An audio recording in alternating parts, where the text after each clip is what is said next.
This beautiful September 3rd day. As you can see, school started and the sun is out so that the parents can go party because obviously there wasn't no summer for the students. Council, before you, there is an agenda. Is there any additions to that? Okay. See none, Deputy Mayor? Thank you, Your Worship. I make a motion that Council approve the governance and priorities agenda for Tuesday, September 13th, 2019. Thank you. Call the question. All in favor? Okay. That is carried. Moving on to the public input session, and today we have one registered resident. That is Mr. Hans J. Hahn. Please come forward, sir. And thank you for coming back today, sir. Yes. You wanted me to come back. Okay, the first and main point, which basically made me to come here, is the utility billing change that you want to make just without paperless, and then the people get it by email or whatever.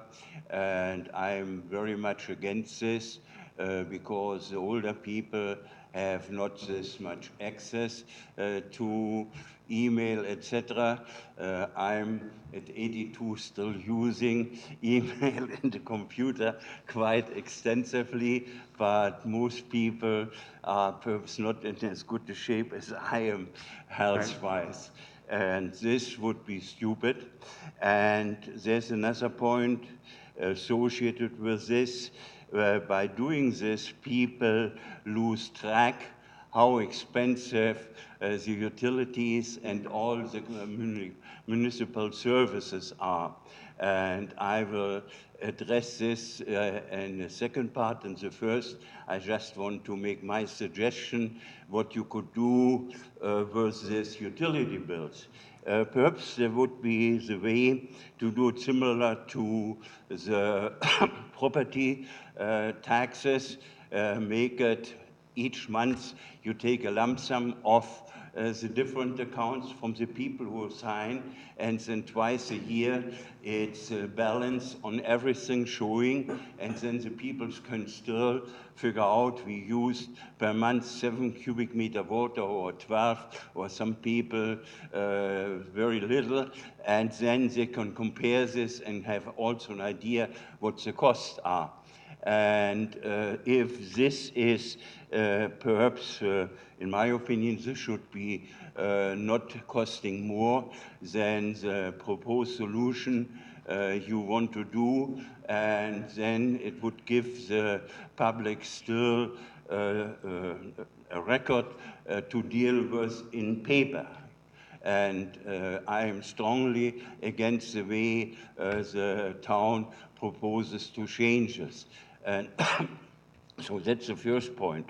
And then the second point, I want to show you what happens to our expenses as a town if there's no record. 2.5, 3 years ago, I made a presentation for the election, and maybe some people can still recall my pamphlet, and I said nobody should elect any councillor or official if they don't save money and bring the taxes, hold them, and not getting them higher. And at that, in this pamphlet, I reported also a few abuses. For instance, the Willow Club, he had billed the town for attending Canada Day $200. And he got this approved from Mr. Graf, and I attacked them both here at this table and feel that this is a scandal because we have most likely in our community 2, 3, 4,000 pensioners, and if they would get in the reporter advertising, if you come to Canada Day celebration, you get a check from $200. And then I tell you, you would be astonished how many people show up, and then this would one time for the whole community cost this community somewhere between $500 and $600,000 or $700,000. And this would be idiotic.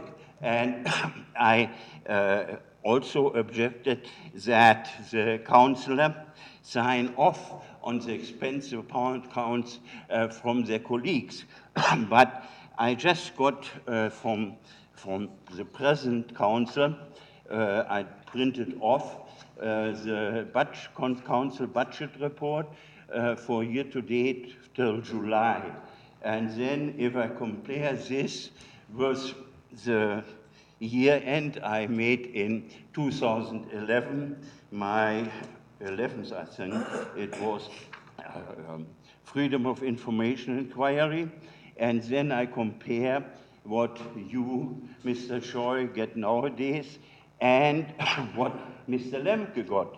There's an increase from over 100% in 7 years. That's a scandal, and I object to this type. And then from all the councillors, the only who was on in the past, and it still is on, is Miss Bennett. And there I can say the following. She gets nowadays, the full budget is $45,022.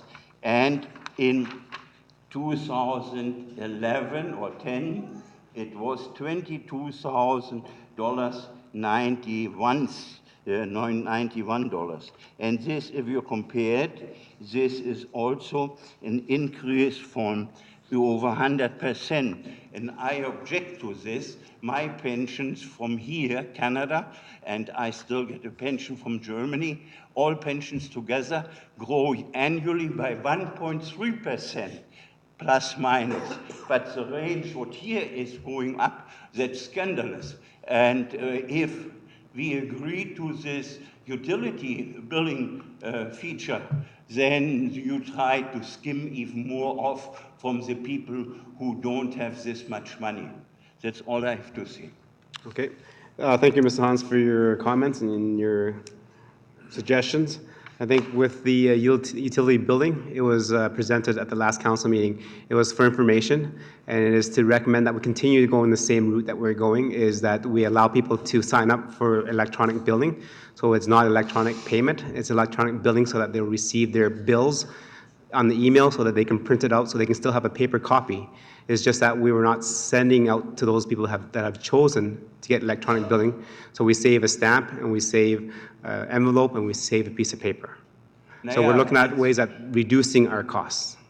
But you roll the cost over to the public, and let's say if somebody has a printer with a 90-page cartridge, it's definitely more expensive than doing it on a Lexmark or HP, where you can jump through 10,000 for a fraction of a penny. And if I do it with a small printer, I have a bigger one at home. But most people don't have this. And then this talking about CO2 and all this baloney, which is in fashion, basically the CO contamination grows with what you suggest. And then a last point. Formerly, when I was interested in the expense accounts of the county, then till about 2 years ago, I could look at the actual paperwork where some people submitted, Mr. Twadoclip again, on XFF Day in September, attended a reception from a realtor in Stony Plain, Bill County, town, $100. And then Gansky or wherever signed it off, and then I had the actual expense report in hand. This is nowadays no longer possible. You just give the budget number, and there can be fraud the same way as it was before. And nobody can ever notice, because you put a wall in between the citizens like myself who are interested, and nobody can check you. That's a very sad feature. Okay, so regarding your second point, we do have a citizens committee that does our remuneration and evaluates a few things. One of the reasons why you do not see that online anymore is because that was recommended that we took that off. So instead of having per diems that council could claim for and a smaller salary. That was all rolled up into one, so they averaged it all out, and then the council got one lump sum now instead of having a smaller base and then claiming per diems, so which made it more transparent for everybody. Ja, then either I'm too dumb to check it, I tried it, and what I got is what I just told you, just the budget number and the actual number parallel, but it doesn't show acknowledged by Mr. Graf, by Mr. Eric Meyer, by this and this person. So I cannot check if these numbers are true number and if they are backed up by vouchers or not. This is presently, in my opinion, not possible.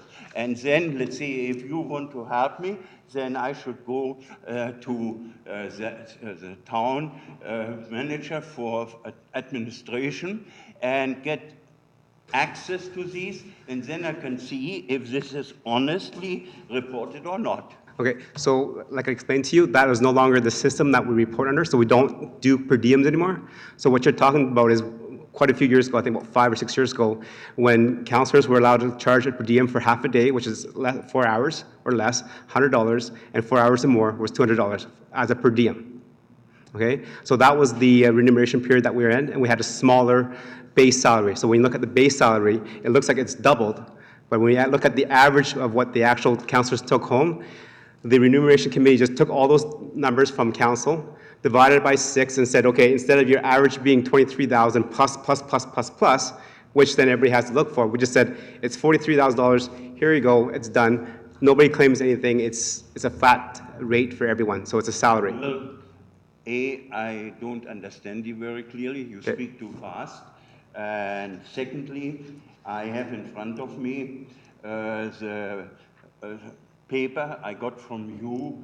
I received it on November 22nd, 2011. And then Mr. Lemke had a total compensation of $41,439 in the year 2010. And you have right now a total compensation with all the details you say from 93,509, which is over 100% more than 7 years ago. These are the numbers I got from you people. Yes. Thank you. Thank you.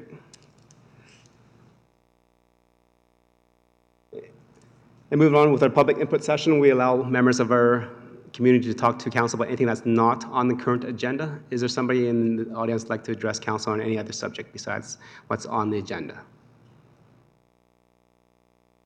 Okay, see now we'll move forward and move on to number 4, which is presentations and delegations. To 4.1, we have the Chicago Exchange student delegation. Go ahead, administration. Your Worship, members of council, so just a quick background, Chicago Exchange. So every July we send some students and chaperones over to Chicago, Japan, which is our sister community. And in October, which is a few short weeks away, the entire grade 10 class from Chicago High School and chaperones come to visit us for about 10 to 14 days.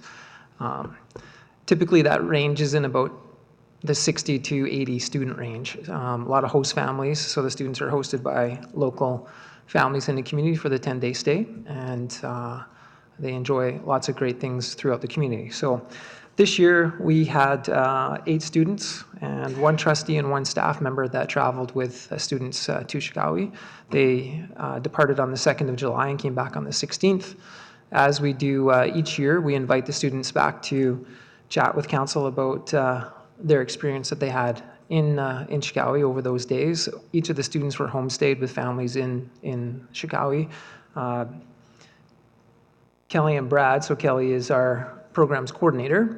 She went over as a staff member. They were fortunate enough to stay at the the Stony Plain Chicago house, which is called the SS house, which is basically a condo that was built by the town of Chicago about 3 years ago to assist with the long stay or the retired person's stay program. So we didn't have a person in the community at that point, so she was able to stay in there and experience that from that perspective, which is very valuable because we do select folks to go over there from time to time, and understanding what that building looks like and and what the accommodations are and some of the restrictions is pretty insightful for us to be able to present that back to the people wanting and wishing to go. So this evening, we do have Kelly and Brad as chaperones. Trustee Paul McCann, unfortunately, was not able to attend tonight because their first school board trustee meeting, which is typically held in the daytime, they switched it to this evening. So he sends his regrets. He also wanted to pass along that each of the students and the chaperones that attended presented Stony Plain in the utmost professionalism and to the highest degree that he possibly could have asked for. And he's very appreciative of the town of Stony Plain and our continued connectivity with the town of Chicago and the cultural exchange that we have with the community. And he's looking very forward to continuing his role from a school division perspective in strengthening that side of the relationship. The students that went, we have Harding Garrett. I believe they're all here tonight. Yeah, Harding Garrett, Julian Schmidt, Nolan Drini, Tristan Waters, Chelsea Schultz, Dylan Faber, Emily McGill, and Gabby Wood. So at this time, I'd like to invite them up, and they can share a small snippet of their experience over in the town of Chicago, and welcome you to ask questions. Okay, welcome. Please come on up.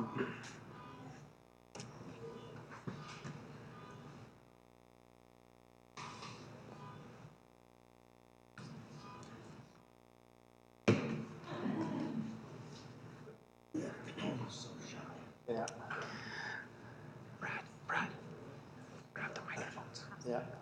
Grab the microphones. So good evening, and thank you for taking your time and coming to council chambers to talk to council and kind of just inform us about your experiences in Japan and Chicago and how that relationship is, and anything that you brought back that may be beneficial to us, and how do you see that relationship between Stony Plain and Chicago moving ahead in the future.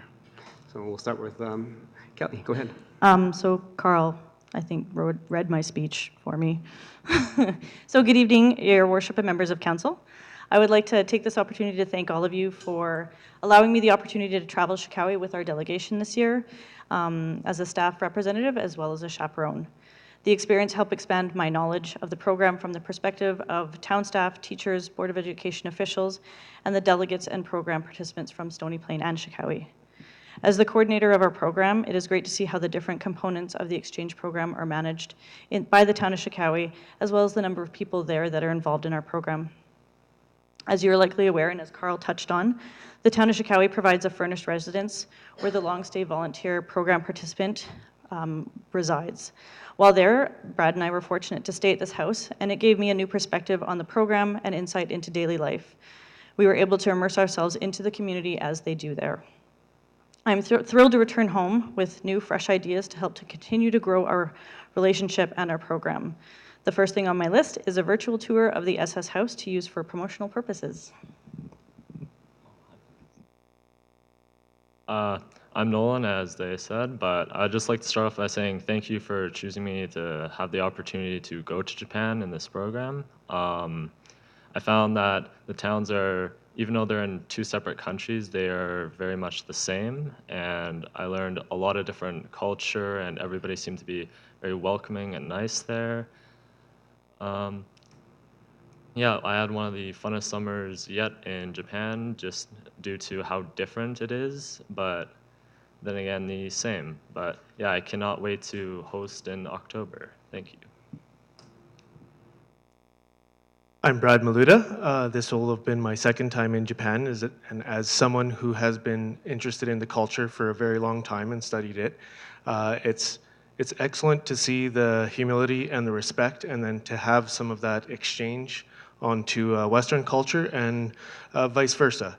Watching the students kind of show humor and then take some things back and here and there and break down the language barrier is awesome to see every single time.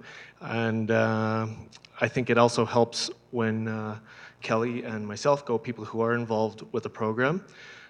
We can better understand the cultural differences and some of the complications that they can incur when they come on the opposite, and things that they are expecting of us. I'm very grateful for the opportunity to go, and I think the program is incredibly valuable, and that's about it. Thank you. I'm Emily, and going on this trip has gave me a chance to experience Japan first-handed and not just in a classroom. It has shown me its very different like cultures and their spirituality, very different and very nice to learn. It also gave me a lot of new friends to look forward to seeing to again, and I think a lot of us have created strong bonds with the students from Shikawe, and spending a lot of the time at the high school was extremely fun and gave me a lot of new experiences that I can't wait to share with other people. Thank you. Hello, my name is Trinity. I want to thank everyone tonight, not for just for their time tonight, but also for their time and their willingness to contribute to our trip.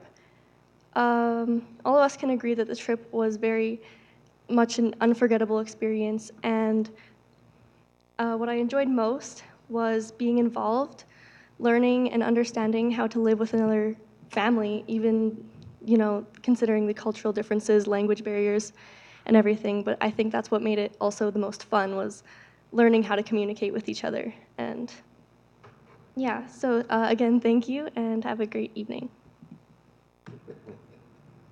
Good evening. I'm Chelsea Schultz, and I would like to start by saying thank you very much for giving me the opportunity to take part in the trip to Japan. It has been one of the best and most memorable trips I have taken, and I will never forget the relationships I made with my new family across the world. My favorite part had to be seeing the Japanese-style dancing in the streets, but also just living my day-to-day life with the Japanese customs and manners. This trip could not have been possible without you all, and thank you once again. Hello, my name is Julian Schmidt, and I would like to start off by saying that my experience in Japan was quite a life-changing one, and I learned much about Japanese culture and values and gained many lasting experiences along the way. So thank you all so much for this amazing opportunity. Hello, I'm Harding Garrett. I would like to thank you for letting me go to Japan with the delegation. And even though I was one of the youngest people in the delegation, I found that it was very relaxed. We all got along with each other. The accommodations were great, the food was great, and I look forward to hosting in October. Thank you. I'm Declan Lefebvre, and I again would like to thank you all for allowing this trip to exist and allowing us to experience Japanese culture. I'm very grateful that I was able to go because I made so many new connections and bonds with people that I never thought I'd ever be able to talk to, and I'll never forget how amazing this trip was. I had so many great experiences, and yeah, thank you. Hi, my name is Gabby Wood. I'm very grateful to have the chance to thank you all for this amazing opportunity. The entire trip was an incredible experience, but by far my favorite part was the bond that I was able to create with my host family, and that would not have been possible without this program. So thank you all so much for your involvement and support. Thank you very much for your comments. And members of council, any questions for Councillor Bennett? Thank you, Mr. Mayor. First of all, I wish that they didn't look like they were facing a firing squad standing there right now. But thanks for the report, and I'm so glad to hear that your experiences were worthwhile. I've been 6 times myself, and so I know exactly what you're talking about when it comes to the bonds that you form halfway around the world. The other thing, Mr. Mayor, that really excites me is seeing someone like Nolan, whose family is a long-term supporter. In fact, Nolan's mother went when she was a teenager, and so this is the 2nd generation now that is experiencing our relationship. So that is an incredible achievement, I think, for both of our municipalities. Also, I had a question for Kelly, Mr. Mayor, and just wondering, I also had the opportunity to stay in the SSH house. Did you figure out the recycling? I don't need a PhD to do recycling there. It's very intense.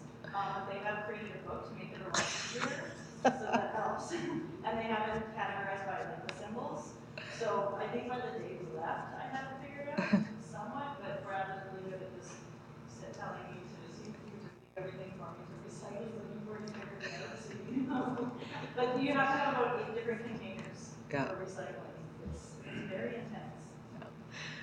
And I just want to finish by saying thank you to those of you who have hosted our friends from Shikawi in past years, and I'm understanding that in a few weeks you will now play the host and hostesses, and I know that you will show our friends from Shikawi a wonderful time here in Stony Plains. So thank you all.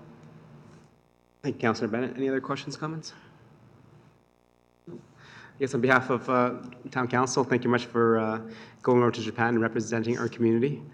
I think it was mentioned here that we could have a community like Stony Plain, and halfway around the world we have a community like Shikawi, and realize that we're not that much different.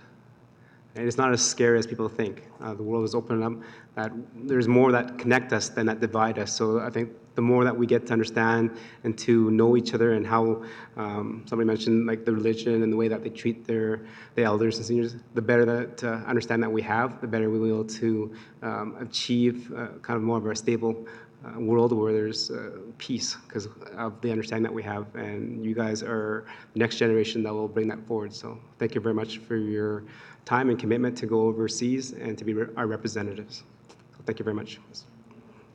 Do you guys want a council picture? So if you guys can just come around this way and we'll take a picture for our staff.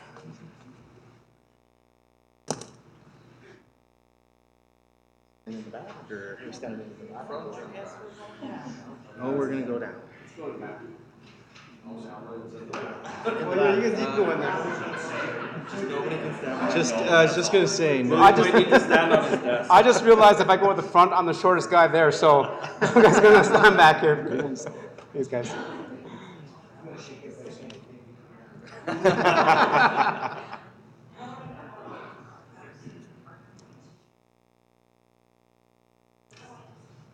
I'm getting there. Yeah, Bruce. Knocking stuff over, too.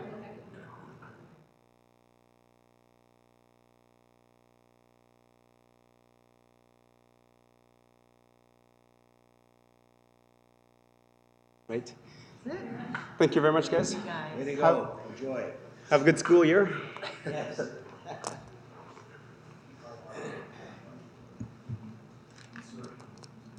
have a point on that. That's first I've heard that it's actually called the SS house. I know they translate things really there, right? So SS house.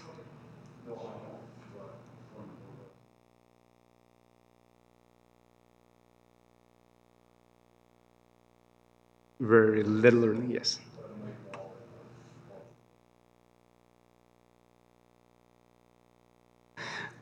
Okay, thank you very much. And moving on to 4.2 on our presentations and delegations is Edmonton Global.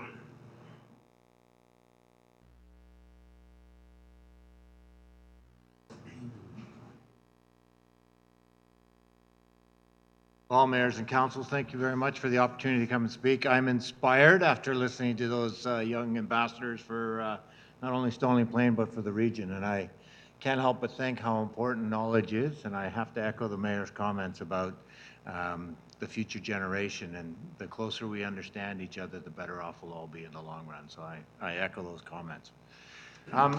For the sake of time, I'm going to walk through the presentation in fairly short order. I know you've had the presentation in front of you, and then hopefully we'll have sufficient time for some questions at the end of it.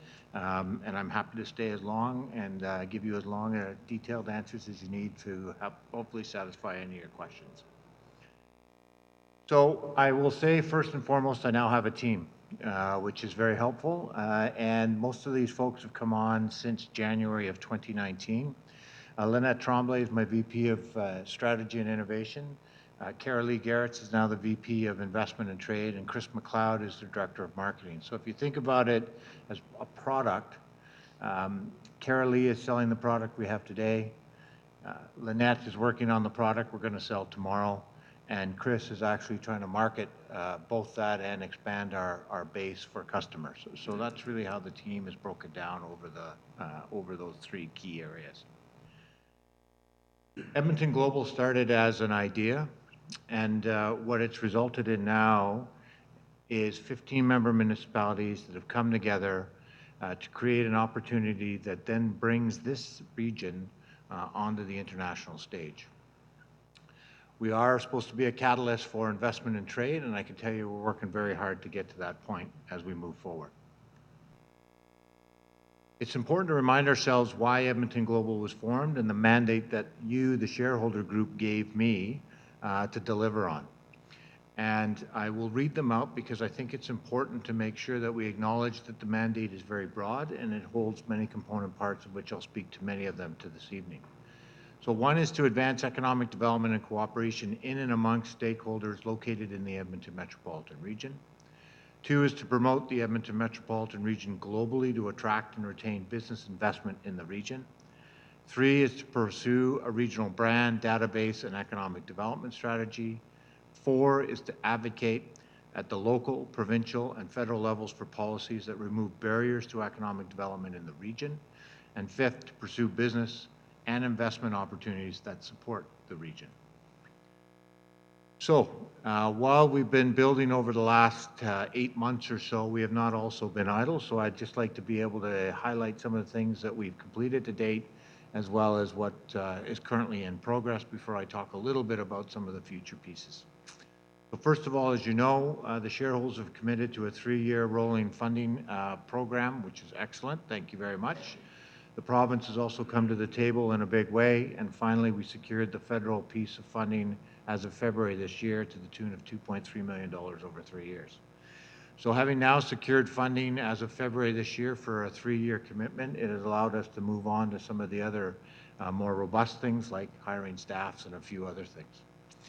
We also undertook a sectorial analysis, which I'll talk a little bit more, a benchmarking scorecard, which I'll speak a little bit more, but we also, in partnership with a number of other folks within the region, including the provincial government, as well as the Edmonton Economic Development Corporation, undertook a major investment attraction program that, as of its completion at December of 2018, resulted in approximately $74.5 million of economic impact, 200 new jobs, and 29 deals. And those deals are the ones reported by the companies that benefited from the program. So this is not us. This is actually from the companies that were involved. We launched the regional narrative on the 20th for those that were able to make it. Thank you very much. And this is an important part because this is now going from a reactive stance to a more proactive stance on the global market. And then finally, we've launched our new website, which includes all the information that international site selectors and others that are interested in investing in the region have to go to one place to find out all the information to get them, hopefully, to the next step, which is to make a direct inquiry into the organization that I represent.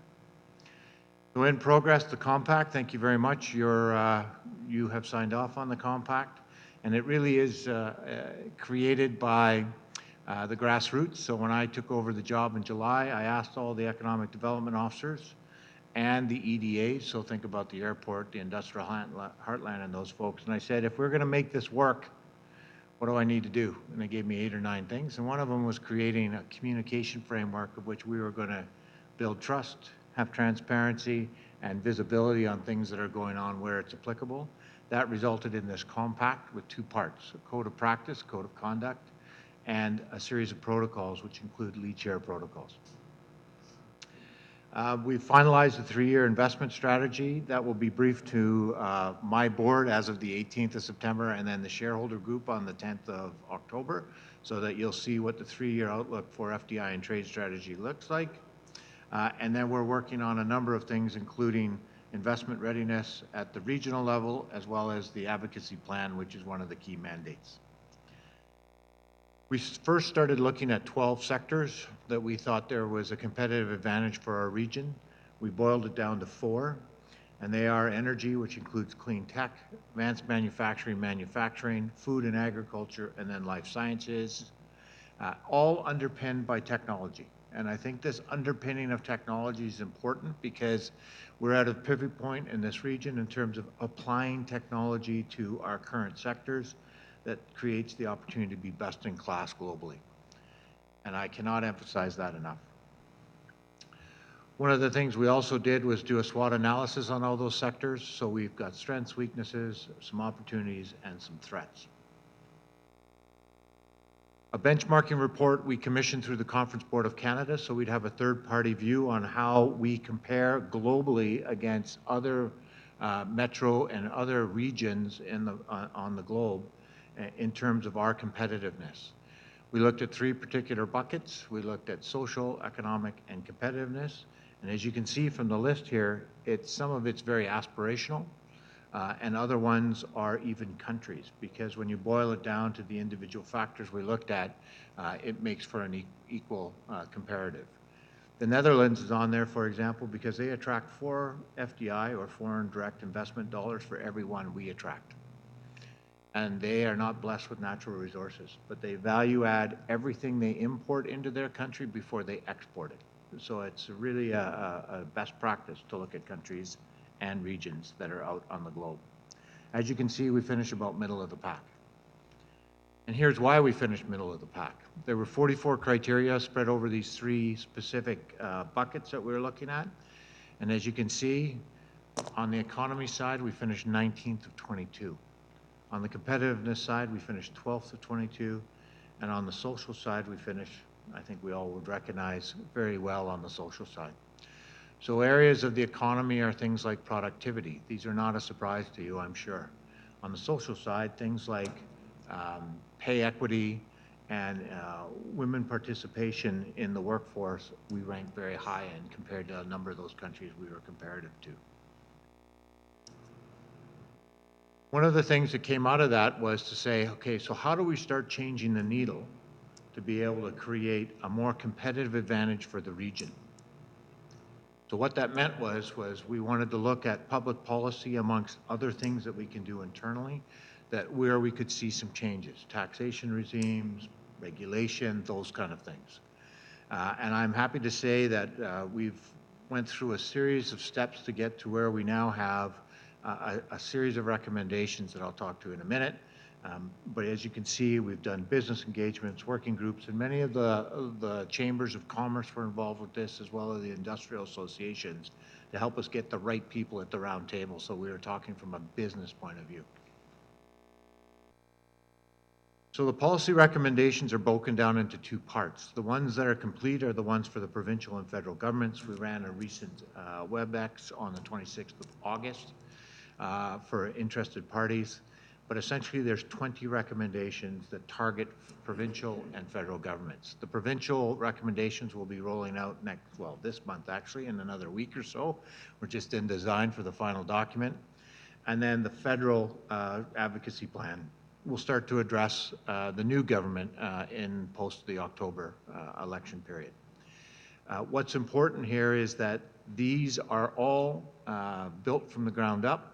I think they can align quite nicely amongst us all, and it gives us a program to be able to deliver some key recommendations to the upper levels of government that, quite frankly, are hindering some of that competitiveness that we will be able to exploit if we can get some of the rules and regulations changed. We were also asked to look at the municipal level or the regional level, so we're in the process of kicking that off this week, and the first draft will go in front of the shareholder group meeting on the 10th of October to see what we can do. And some of it, and I'm not presupposing anything, so please don't take this as gospel, but if you think about the way our economic development folks work with our planning folks, can we create better alignment between those two so that there's synergy and a more responsiveness in terms of information requests that come into us? And that's all I have. Thank you. Thank you, Mr. Bruce, for your presentation and just a quick update of where we are and where we're going as Edmonton Global. Members of Council, any questions and comments? Okay. Okay, Councillor Meyer, Deputy Mayor, go ahead. Thank you, Your Worship. Thank you, Mr. Bruce, Mr. Malcolm. Is it Malcolm Bruce or Bruce Malcolm? It's Malcolm Bruce. Malcolm I've Bruce. been called a lot worse though, so please use whenever it gets my attention. So, I guess without getting too wordy, I'm curious to know what you think Stony Plain brings as an aspect that Edmonton Global, like what do we bring to Edmonton Global? A number of things. So first of all, you are an equal shareholder in Edmonton Global. So your vote is the same as the city of Edmonton's. And I think that's an important trait to understand. So you are as important a shareholder as anybody else. Second thing, so the other thing, if I may, Councillor, is one of the things that we went out to 22 different site selectors globally to say, what do you think about the Edmonton metropolitan region? And they came back to us and said, 82% of them said, we don't think about you at all. The other 18% said, when we think about you, we think about you being cold, we think about you being remote, and we think about you being disconnected. So from my perspective, that gave me, okay, so I need to create a narrative, which is largely what the regional narrative talks about, that changes that paradigm because it's not true. And so when you think about remoteness, you think about our connectivity, and I look at just the supply chain, circumpolar routes for our airport, CNCP connect here, TransCanada, the Canamex Road all connect here, and we've got a direct line of sight into the third busiest port in Canada, which is Prince Rupert, which is 36 hours closer to Shanghai than the port of Vancouver in terms of shipping. So extrapolate that over the year. The other thing was about our community and our livability. So not only do you bring an equal amount of effort into the organization and your leadership in that effort, but you also bring that livability factor, which I'm trying to really highlight as one of the strengths here. Because why we're remote, if we didn't have that community, sense of community here, we would have never survived back in the old days, right? I mean, it took a community to make sure that you could make it through the winter, harvest your crops, and do all those kind of things. And that spirit is still found today. And that's one of the key things that I talk about when I'm overseas, talking about talent attraction and things like that. Yeah, thank you. And I appreciate that because I think we rank really high in the social category, which us smaller surrounding communities around Edmonton offer that social aspect, the livability, as mentioned, because not everybody wants to live in Edmonton, and not everybody wants to live in Stony Plain, and we can't have the infrastructure to host and hold a lot of commerce and a lot of industrial clubs, but we do have things that we can share with the region so that people may want to live here and work in Strathcona County or work in Sturgeon County. So it's kind of a balance for us all. Go ahead, Councillor Loy. Yes, thank you very much. Good to see you again, sir. Thank you. I have a question when you talk about the social aspect, and maybe you can enlighten us on what role, like our universities, our opera, the cultural things that we have in our area play in the social aspect of things. So thank you for the question. Two really important qualities. First of all is talent, so people. I mean, we are blessed with the best K-12 education system damn near in the planet. And we've got some of the best universities in post-secondary education. So right now there's about 130,000 students in our 7 post-secondary schools here in the region. They produce just over 20,000 students a year. In terms of, when you're looking as a company, you're looking as a future base. So talent is one of them, and I think it's very important that we remember that we're also the second youngest region in Canada. I've just been told Saskatoon has just taken us over. They're about 35.6 months is the mean age, and we're just over 36 years. So we have a young, vibrant community, so that's why it's important. In terms of the cultural aspects, I've actually tapped into things like the Edmonton Opera, and who've been a great gateway into the broader cultural community to be able to highlight the importance of what culture plays. And it's different for different audiences.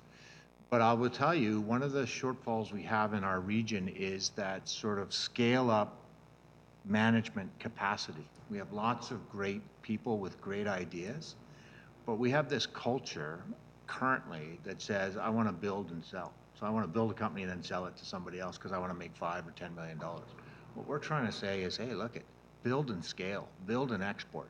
I think you'll be much more attractive at $100 million than you will be at $5 million. And what we're trying to do is get people to think about when they start a business, how do you get there? Well, some of those attributes for those senior managers is the quality of life aspect, right? So what's my family going to do? What kind of entertainment can they run into? What's the local jazz scene like? These are factors we get when we're looking at a lot of the C-suites that are coming in to help scale up some of the companies that are looking to scale up.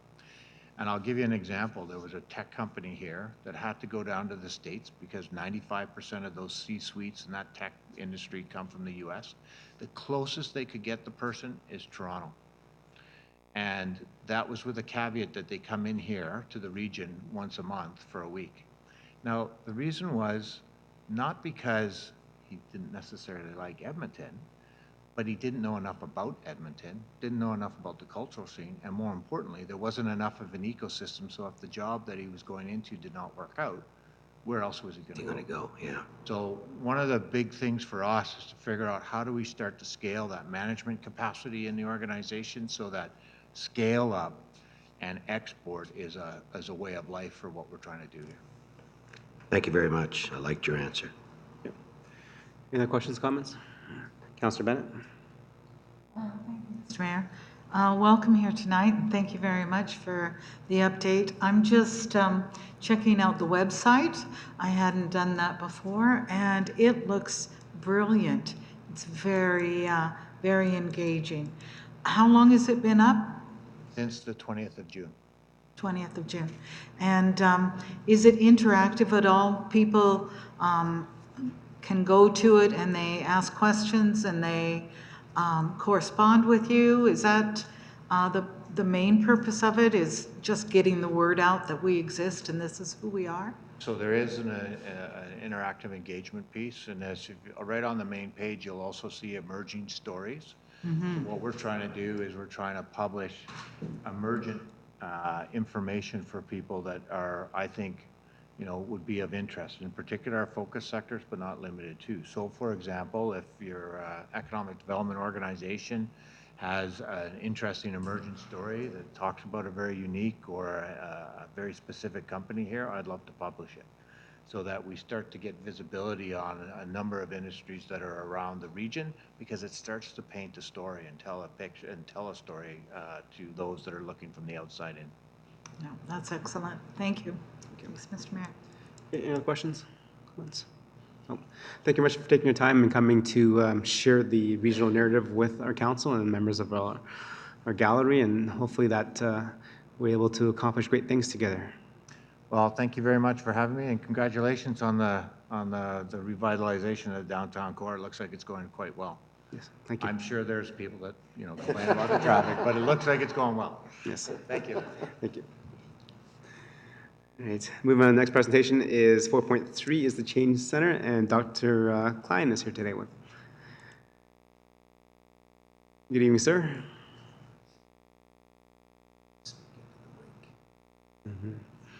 Okay, so there's two mics there, so I just need you to choose one to speak into. Okay. There we go. Thank you. Choosing left.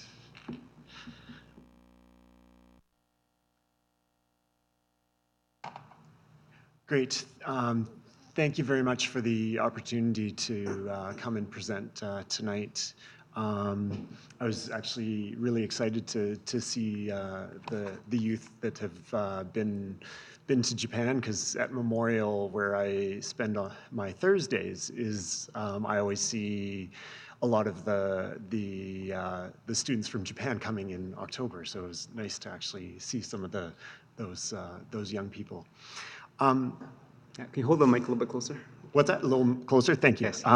So I also want you to think about those young people that were here. I'm going to paint a little bit different picture of those young people for you. And so I want you to meet Jason. Jason's a high school student in Stony Plain, currently in grade 11, has been talking to the assistant principal because Jason's having problems with his classes. He's missing many of the classes, assignments aren't getting done. He admits to a lot of stress at home, not sleeping well. He lives out of town, and so he actually needs to take the bus to school and spends about 45 minutes getting to school. He's overweight, just like his mom. Past couple years, he's been feeling sad. He's been cutting. His mom doesn't know. He wears long pants, even in the summer, just to hide the scars. He has a family doctor, doesn't know what his name is. He hasn't seen him in many years. Mom won't take me, Jason says. She has her own issues. So I'm not going to go through Abby. Abby's been in the file, but these are the kids that I'm seeing in Parkland County. And so I'm a family doc. I've been in practice for 20 years, and unfortunately, the system's broken.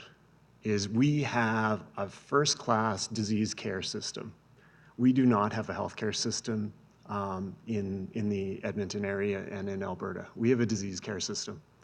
And we are not supporting our families, our children, to build those life skills that they need to stay healthy and protect their health throughout their lifespan. And so that's partly what I want to change. This is not new information for all of you, is that costs are going up. Your costs, your budget just operating the town of Stony Plain obviously is always under stress as well. And so we actually need to do something different. Because if we keep doing the same thing, and that's sort of treating disease rather than actually protecting health, and drug costs are going up, all of these social, dealing with people in crisis gets more and more expensive every year. And so we actually need to change that. And so CHANGE is actually an acronym, Canadian Health Advanced by Nutrition and Graded Exercise. But it's more than that. And so this is actually what we want to actually build here in Parkland County, is the Change Center. So an innovative hub that actually protects health, teaches families, teaches children, teaches our community members how to protect their health. Rather than them coming in to see me, sitting in my waiting room, waiting and then me prescribing drugs for them. That's not necessarily the answer. Certainly it can help in certain situations, but that's not the answer. Community is the answer. Integration between schools, healthcare, and our community is the answer. And that's what we're trying to actually build with this Change Center. So what if families actually, rather than picking up food at a fast food on their way to their busy agenda, is that they actually spent a little more time cooking food as a family? I had this issue. Oh, there we go. My presentation has a mind of its own. What if, rather than sort of me spending 30 minutes driving my son to indoor soccer across town, I actually just went out into my backyard and played with his siblings. So what we want to do is create this provincial hub. There is a center in Parkland County on the banks of the North Saskatchewan River. A lot of my work is not only diet and exercise. I do research around diet and exercise. I do a lot of work around mental health, and also is the health benefits of nature, which fortunately in the Edmonton area we have quite a bit of. So we want to actually create this center where services can be co-located, and so part of the issue is, like, when we go back to Jason, is that Jason would not come to see me if I wasn't actually co-located in his high school. So he won't be able to access the system unless that co-location is there. And that's really, really important, is we need education, healthcare, and community to be co-located. I believe I'm the only family doctor who's actually working in a high school in this province. Potentially might be the only doc that's got an appointment in the country, but is that we're doing things differently here in Stony Plain. We're doing things different here in Parkland County, is that the close connection between Parkland School Division, the schools, the healthcare system, the Westview PCN, enable us to do some really exciting work. So what are the principles? Certainly we talk about diet, like healthy eating and physical activity, but more so is those mental health and social connection. Social isolation is a bigger risk factor than smoking is in our community right now. That is crazy, is that we have all these tools, all of our phones, we're super connected. I've got 3,000 followers on my Twitter account, but I don't have anyone to have dinner with on Saturday night. That's what we got to fix, is we actually need to be able to bring families together, build that community, and some dedicated family time. So why here? One is that in Parkland County, and we've got sort of Spruce Grove, we've got Stony Plain, we've got Parkland County, we actually have the ability and those relationships built across these sectors that I can't actually phone up the associate superintendent of Edmonton Public and say, hey, can we have coffee? I can do that here in Parkland County and in Stony Plain. And so there is a great resource here. There's a lot of work happening, achieving community together. A lot of you are aware of the great work that's being done here, and we want to actually leverage that. I have been able to secure funding for some programming for Change Health from Alberta Blue Cross. And so we actually have an opportunity right now to leverage some of those projects to actually build some sustaining equity and infrastructure here in the region, and that's actually what I'm suggesting. So, what I'm actually asking is that the town of Stony Plain actually join 4 other partners in helping build the Change Center. What we want is we want the City of Spruce Grove, we want Parkland School Division, we want Stony Plain, and we want some local businesses to actually help build the center collaboratively that will then be able to build the center for those co-location of services, which will drive the health care that our community really needs. So certainly we've talked a little bit about that. Here's just an example of some of our partners. Certainly I work at the University of Alberta, but we've got those partners, strategic partners, Alberta Blue Cross, the Institute of Health Economics, the AMA, as well as several government partners, academic partners, and then various delivery partners. One of the what sort of jumped to me is that so Gord, the RCMP, who is at the high school as well, is co-located, and so that creates this great opportunity for us to actually have a conversation and actually support some of the students and maybe prevent them from getting into trouble with the law earlier than actually just letting things fall through the cracks. So this is what the Change Center, an example of what the Change Center looks like. And over the past 8 months, we've had an opportunity to actually go out there, take families. We had a lot of families and kids from Stony Plain out there to this space to actually do some really innovative work around working together, building some of those life skills around not only meal preparation and physical activity, but also some of those mental health and social connection aspects that are so important. So I'm going to stop there, and I'm happy to take any questions that you may have. Okay. Thank you, Dr. Klein, for coming and presenting and then sharing with us about the Change Center. I think there has a lot of synergies that we can work together, as I said, as a community to make sure that we focus on all the needs of our families, not just one at a time. And I think that does have some good conversation pieces that we can continue to carry on. Members of council, any questions and comments? Councillor Bennett? Thank you, Mr. Mayor. Thank you, Dr. Klein, for coming. Your reputation is ahead of you. I've heard your name quite often in my dealings with Felicia Oakes and the Parkland School Division, and it's very exciting what you're proposing here. I agree that this is a great community to actually see some of this work happen. You're right, our community works together, and the many partners that you have there indicates that that other people agree with what your philosophy is. Could you just explain to me a little bit more about the Change Center?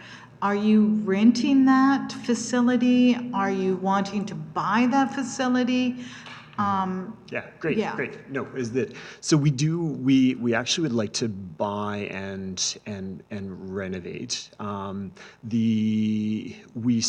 Right now we actually with one of our existing Alberta Blue Cross projects, we have about $100,000 in rental fees that we could be spending on renting a center. But to me is that it makes more sense if we can actually turn that into some sustainable equity or a sustainable asset for the community. And so what we sort of imagine is that that the Parkland School Division and the Change Health Alberta, which is the registered charity, which we've started to do a lot of this work with, are actually very synergistic partners. Is that the school year tends to really sort of they tend to have access to some of the students and families that we want to be working with and supporting. They also tend to work more sort of Monday to Friday, September to June, whereas the community often will actually want this space more for sort of evenings, more for weekends, and the summertime to run camps, retreats, all sorts of different programming. What we know is that by bringing those people together into a shared experience, we build up that relationship, which then is vital to actually pass on information that they need. Is that if you don't have a relationship built with people, is that passing on knowledge and skills is really hard. So, Mr. Mayor, if you don't mind, so you're just at the beginning stages of this movement? Yeah. So right now, I've done presentations at Parkland County. We've had discussion with Parkland School Division. I am expecting to be talking with the city of Stony or of Spruce Grove. This is my first chance to present this idea to the town of Stony Plain. Thank you. Councilor Fletchko? Yes, thank you, Your Worship. Thank you to Mr. Klein for coming out this evening. I appreciate all that you have. It was a very interesting read. I just need you to clarify something for me. You talk about on the banks of the North Saskatchewan, which I'm sure that's the picture because I've been there before. Is that renovated today and that's an existing change? Okay, go ahead. So it's an existing retreat facility that is for rent, privately owned by a couple here in Parkland County. Right. And now you're looking to build a change center within our confines of? No, the idea is to buy, so that existing retreat facility is likely going to, like it's an older couple that own it and it's probably going to get sold. What we want to do is actually transform that into the change center. So buy it. It's an existing, we've actually been doing sort of family retreats there already, overnight stays for smaller groups of people. What we want to do is actually to buy it. There will be some renovation that needs to happen, and then co-locate services so that when families are coming out and spending time out there, is that they have that co-location of services that we know is really, really important. So the programming will be held there, and so, but the ask is to sort of be able to have money to buy and rent. We actually have programming dollars from Alberta Blue Cross to run this program in 10 sites across the province, and so we actually have the programming dollars. Is what we're missing right now is actually the infrastructure and the facility dollars. Okay, just a further, so you'll continue to run the program within the schools, but have the facility.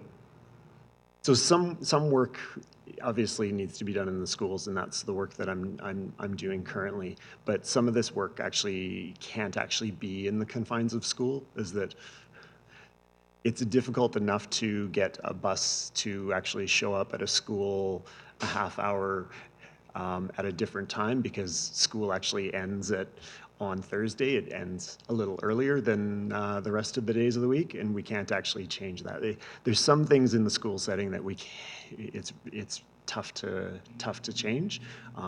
This would be sort of one of the community resources that will then support children and families in the region. Thank you. Any questions? Okay, Deputy Mayor. Thank you, Your Worship. Thank you, Dr. Klein, for coming. Just two questions. Is there a cost to families, clients, and at this location, how do people intend to get there? Just by driving, or? Yeah, so the two questions. So the programming that we've done thus far is all free of charge for the community. This is actually it's a great resource, but it's actually like most people would never be able to, like, you can't book this space. It's just cost is prohibitive, because we've sort of built this in the context of a partnership with the charity, is that there's a charity arm that actually helps raise funds, which then make the services, and the focus has been on low income and families that actually do not have the resources to actually go to camp or experience things like that. So is that there is no charge for families for that. The bigger model that Change Health Alberta is using is actually one based on the Y model, right? Is that at the Y, they do a lot of really good supportive work, but there are certainly families that can afford to pay for some of their memberships and services, and through that also drive some revenue to those families that actually needs further support. So that's the. Sorry, can I get you to repeat that last part again? Just, sorry, if I heard it right. Some families can afford to support some of their. So for the programming that we're doing, this Change Health program, it's free of charge. Okay, right. Bottom Yeah, line. no, I follow that. Is that our charity, which is doing some of the supportive work, offers particular programming like the Change Adventure Camp, is that some people can, who are not low income, can send their kids to camp and pay for camp, and then actually is that if someone buys a spot, then it actually allows us to give a free spot to a child who actually can't afford to. So that's sort of the overall model behind the background. But the Change Health programming is free of charge for the families. Transportation, which was your second issue, is that transportation for those like what we've done over this year is actually is using some busing down to the center. It's only 20 minutes away, so it's quite close. Some families may choose to sort of go direct, particularly if they live on the southern end of town or sort of out in the country. But that sort of busing relationship has worked out really well over the past year. And sorry, just to follow up, when you say busing, is that through the county of Parkland, or? No, it's been separate through our organization. Okay. Thank you. Any other questions? Thank you. Just a quick question. How many families do you predict would actually go through the whole change center? Like, is it duration of a week or just a weekend or day? Yeah, so what we plan to do is actually be working closely with families long term. So there's different programs. So there's a year-long program where families will come and we'll work with them for a year to really sort of build those skills. We know, and some of you may have been to camp, and so camp is good to create a spark, but it actually doesn't change behavior. We actually need longitudinal sort of programming, and so at the center there will be some of that spark, which is good, but then there actually will need to be sort of follow-up, and some of that follow-up will be actually at the center. Some of it may be done at schools and through our community partners that we've got connected to the project. Thank you. Okay. Just a question on the slide that you had, the operating costs. So based on the cost that was presented, then can I take out of that the change center would cost about $1.8 million? So we think that the purchase of the center is about $1.8 million, and with some renovation and upkeep, that's sort of where we're sort of thinking is that it's probably close to sort of 5 partners at $100,000 a year for 5 years. Okay. And in the report that was sent to us, you mentioned other organizations that were running programs and camps and et cetera. I don't know, would it be more beneficial for the use of the dollars instead of trying to buy a physical location, is to partner with those and then maybe add on to the facilities that they have so that you can actually have a change center there with all the infrastructure there? So we certainly have done that, and thus far, like the Change Adventure Camp, we run some programming at the log cabin in Spruce Grove, and we've used like the Devonian Gardens, which is close by. We've also talked a little bit about the using sort of space, camp space that's a little further west of the county. The trouble with that, well, there's 2 things. So one is that if you do not actually own or control it, is that you are limited in your ability to actually to create and design things the way you want. Is that a lot of camps are actually religious in nature, and so there's some limitation to one of the things that you might be able to teach, or would you actually be able to have a rainbow camp at the center? The other piece is just the constant sort of moving, setting up, taking down. Having things in one place, in one location that is consistent, where you don't actually have to close down and pack everything up at the end is really important as well. We've done that with the Change Adventure Camp, where we move around, but a lot of time is actually spent in packing up and moving from site to site. Thank you. I see no more hands up. So just maybe a question of us going forward. You made the presentation to us, and you also mentioned that you'd be looking at making a presentation to the City of Spruce Grove. Where do we go from here? So I think that if the idea is of interest, then I think we have a further discussion, and maybe a discussion with either sort of council member, maybe is that someone on your team, in sort of laying out what that sort of detailed plan would look like, how are each of the partners involved, and then potentially putting a motion back to council for decisions. Okay. Thank you. Councilor Bennett? I'm just wondering, is that our community services department that this would fall under? to the acting town manager. I think that would probably be the first point of contact of Community and Protective Services, because this is talking about community. I think I'd like to see the presentation to the City of Spruce Grove, and then maybe having our three Community and Protective Services personnel to actually chat it over, just to see if there is an appetite to continue along with the school division and the other partners. I do just have one more question. Thanks. How does one become to go into the change program? How does that happen? How is that determined?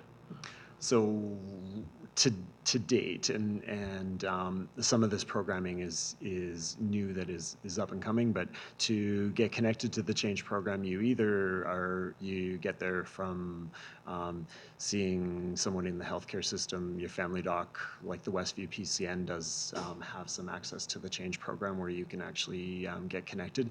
That's more not on the family side, but on sort of an individual side. And the Change Family program is just getting started, and so we're targeting a couple of schools. So High Park and Memorial Composite High School are two of the schools locally here that we're doing. In Spruce Grove, we're using Woodhaven as our first sort of school connection. And so it's actually through the school that we're actually looking at reaching out and letting families know about the program, so that they can, if they're interested, then reach out to us and get involved. So if I understand it correctly, you might be like referred by a doctor on like a personal, like if somebody shows up to your office, you might get a referral, or through a school, you yourself or someone representing Change might get turned on to a child that their teachers might feel might benefit from this. Right? Yeah, so what we're doing is we're with our partners like Parkland School Division. We've got like Sunrise Support, we've got the library, we've got multiple community partners that are part of our team. And so is that they have connections to our community, and so any of those people can end up saying is that, hey, there's this program called Change Health that you might be interested in. Here's some information about it, and let's see if they're interested. Right. So it's voluntary, obviously, Yep. but it Yep. does rely on people reaching out and sort of following through to a certain degree. Yeah, but building on relationships. So is that if I sort of just showed up here and said, hey, there's a program for you, is that you're not likely to take me up on that. But if Judy talked to you and said, hey, hey, there's this great program for your family, you should check it out, right, you're more likely to do that. And we're using those same relationships through our community partners. Okay, thank you. Councillor Loy, you have your hand up? Yes, thank you, Your Worship, and thank you, Dr. Klein, for your informative report. Money is scarce, and it's almost an odd commodity. We just can't seem to find it and get enough of it. In your formulas and your things, have you come up with something that can tell the healthcare system, policing, any other of these people that are involved now with these situations on a daily basis, that if this program was to be implemented, what other factors in society would see reduced operating costs and the social benefit, economic and social benefits? Yeah, and so that's actually why we're working with the Institute of Health Economics. So that is actually an organization which actually looks at health system data. And part of that is that those families that are connected to our program, then we're actually watching to sort of see, okay, well, are they actually using less emergency services? Are they actually, what healthcare and social costs are we actually saving through the process? And that then becomes the leverage, because like these are, and money is scarce. These in some ways sometimes look like big dollars, but when you think of the healthcare budget, is that these are really small numbers. And so we, through our partnership with Alberta Blue Cross and the Institute of Health Economics, is that the goal is to get things going and then leverage government and particularly Alberta Health to be, hey, look at, we're saving you this money, is that you need to get on board. Thank you, Your Worship. I think that's something when we're talking with our partners too, that we need these cost benefits things in order to justify it, because our citizens are going to say, why are we spending money? Yeah, and just an example is that, so there's actually a new drug that's out on the market for obesity, and it costs $400 a month, and it will help you lose a little bit of weight. You need to take it for the rest of your life. Alberta Blue Cross actually is covering that drug, and you can get some coverage with. And so that's an example of, so $400 a month for the rest of your life versus actually connecting you to a program that actually builds those life skills that may actually reduce some of that weight and improve your health and last you a lifetime for much less. Good luck. I think it's easier, sir, to maybe to pop the pill than to spend 30 minutes on the treadmill. For some people, it partly is around motivation. Yeah, but good luck, and I don't say that facetiously. No, thanks. Okay. See no more hands. So thank you very much for your presentation. It was very informative. I think you mentioned that we have a great first-class disease care system. So we try to fix what's already happened instead of a healthcare system where we kind of prevent it. And I think the old saying says, an ounce of prevention is a pound of cure. I think this is what needs to be shown to healthcare system, which is funded by the provincial government, is that for every $1 million that you give us for this, for the health initiatives, we can save you $5 million on the back end. And I think that needs to be highlighted in terms of, especially what Council Boyd says, with the dollars are scarce. Yep. And to realize that the dollars that we invest today in our health program will save us money down the line in their prevention program. So that trying to solve the problem is not the issue, it's to prevent the problem from happening is the bigger impact on our communities. So thank you for bringing that forward. Thank you for your time. Thank you.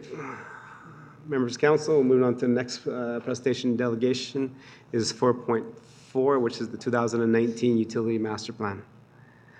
I believe we have members of Associated Engineering here. So, good evening, ladies and gentlemen. Again, there's 2 mics, so if you can just speak directly into the mics and introduce yourselves before you start.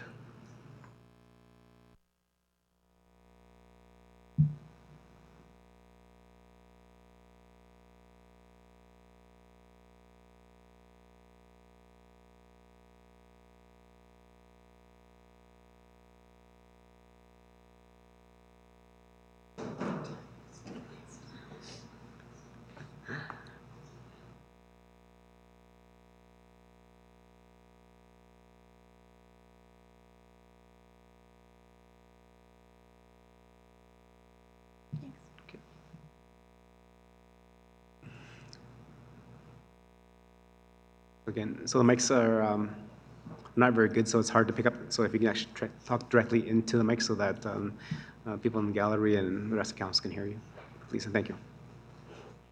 Is it on this time? Yes. Okay, excellent. Well, good evening, Your Worship and members of council. We're happy to be presenting here in front of you again on another successful project. Tonight, we have Candace Gottstein. She'll be presenting the water portion of the model. She's a technical expert in water systems, And directly beside me is Laurel Richards. She's the water resources engineer, also technical expert in her field, and she'll be presenting the sanitary component with you tonight.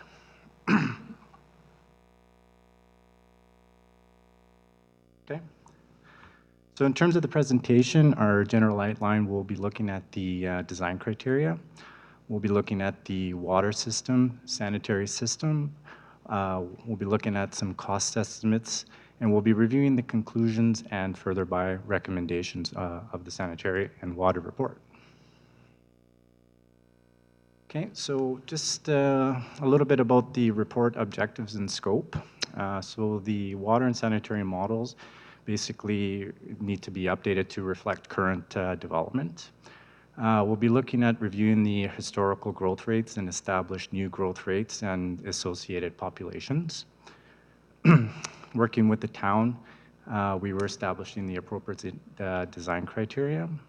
We're looking at assessing the existing systems and identifying any shortfalls, identifying proposed upgrades to the existing systems, and identifying stage growth areas and servicing concepts in consultation with the town. Also developed the staged implementation plan, identifying capital cost estimates for the proposed upgrades and stage development, prioritizing those upgrades, and then last but not least, identifying eligible system development charges, analyzing and reviewing funding structures and potential options. So with that, we will get going with the water. Thank you, Diego. So we've presented a few key design criteria here. There are several design criteria that go into assessment of the water system and the sanitary system, but we've just highlighted a few here. So the first would be the selection of a 3% population growth rate. With the town, we selected that rate as it's quite reflective of the Edmonton Metropolitan Region Board's high growth rate, which was 2.95%.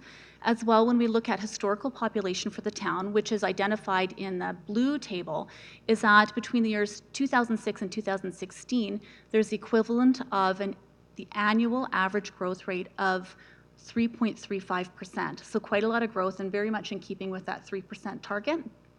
So we've included that. And then on the right, we see a little figure that we included in the model, or sorry, in the report, which just identifies the difference over time when we're looking at 2%, 3%, 4% growth. So we did consider that different growth rates can vastly change population over time.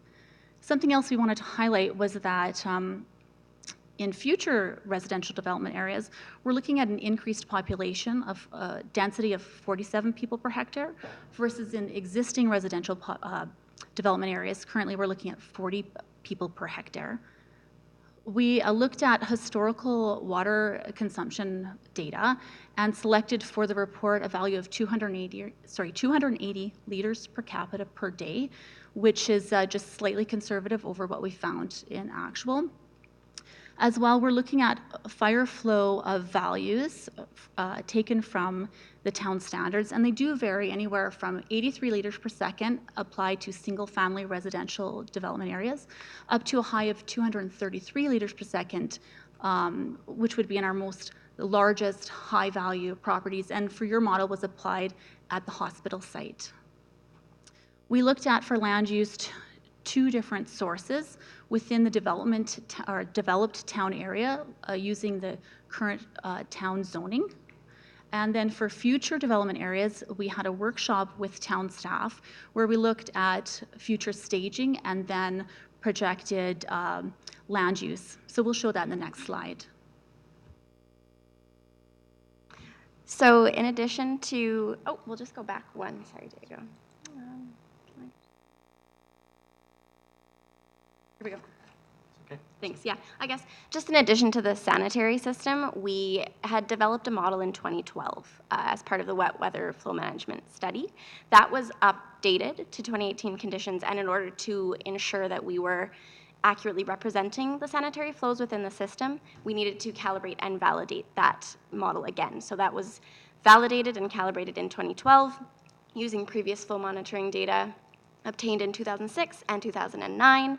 And for the 2018 model, we used 2016 and 2017 flow and rainfall data, which was provided by the Alberta Capital Region Wastewater Commission. Okay, and this is the, the land use zoning map we were talking about. So we did spend workshop time with town staff, and they very much helped identify some future staging. So we identified 3 different staging scenarios, I would say. So stage 1 is identified by the green areas on the map.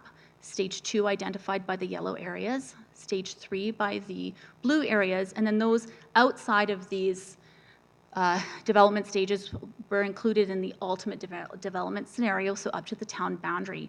As well, land uses were identified in 2 different ways. So there was either future residential land use or future employment lands. And then as well, we just included for information another little table from the report, which identifies the anticipated population at stage completion based on a 3% growth rate. But we also showed that it could be quite variable if the population was between 2 and 4%. So just acknowledging that population could change with a changing growth rate. Now we're going backwards.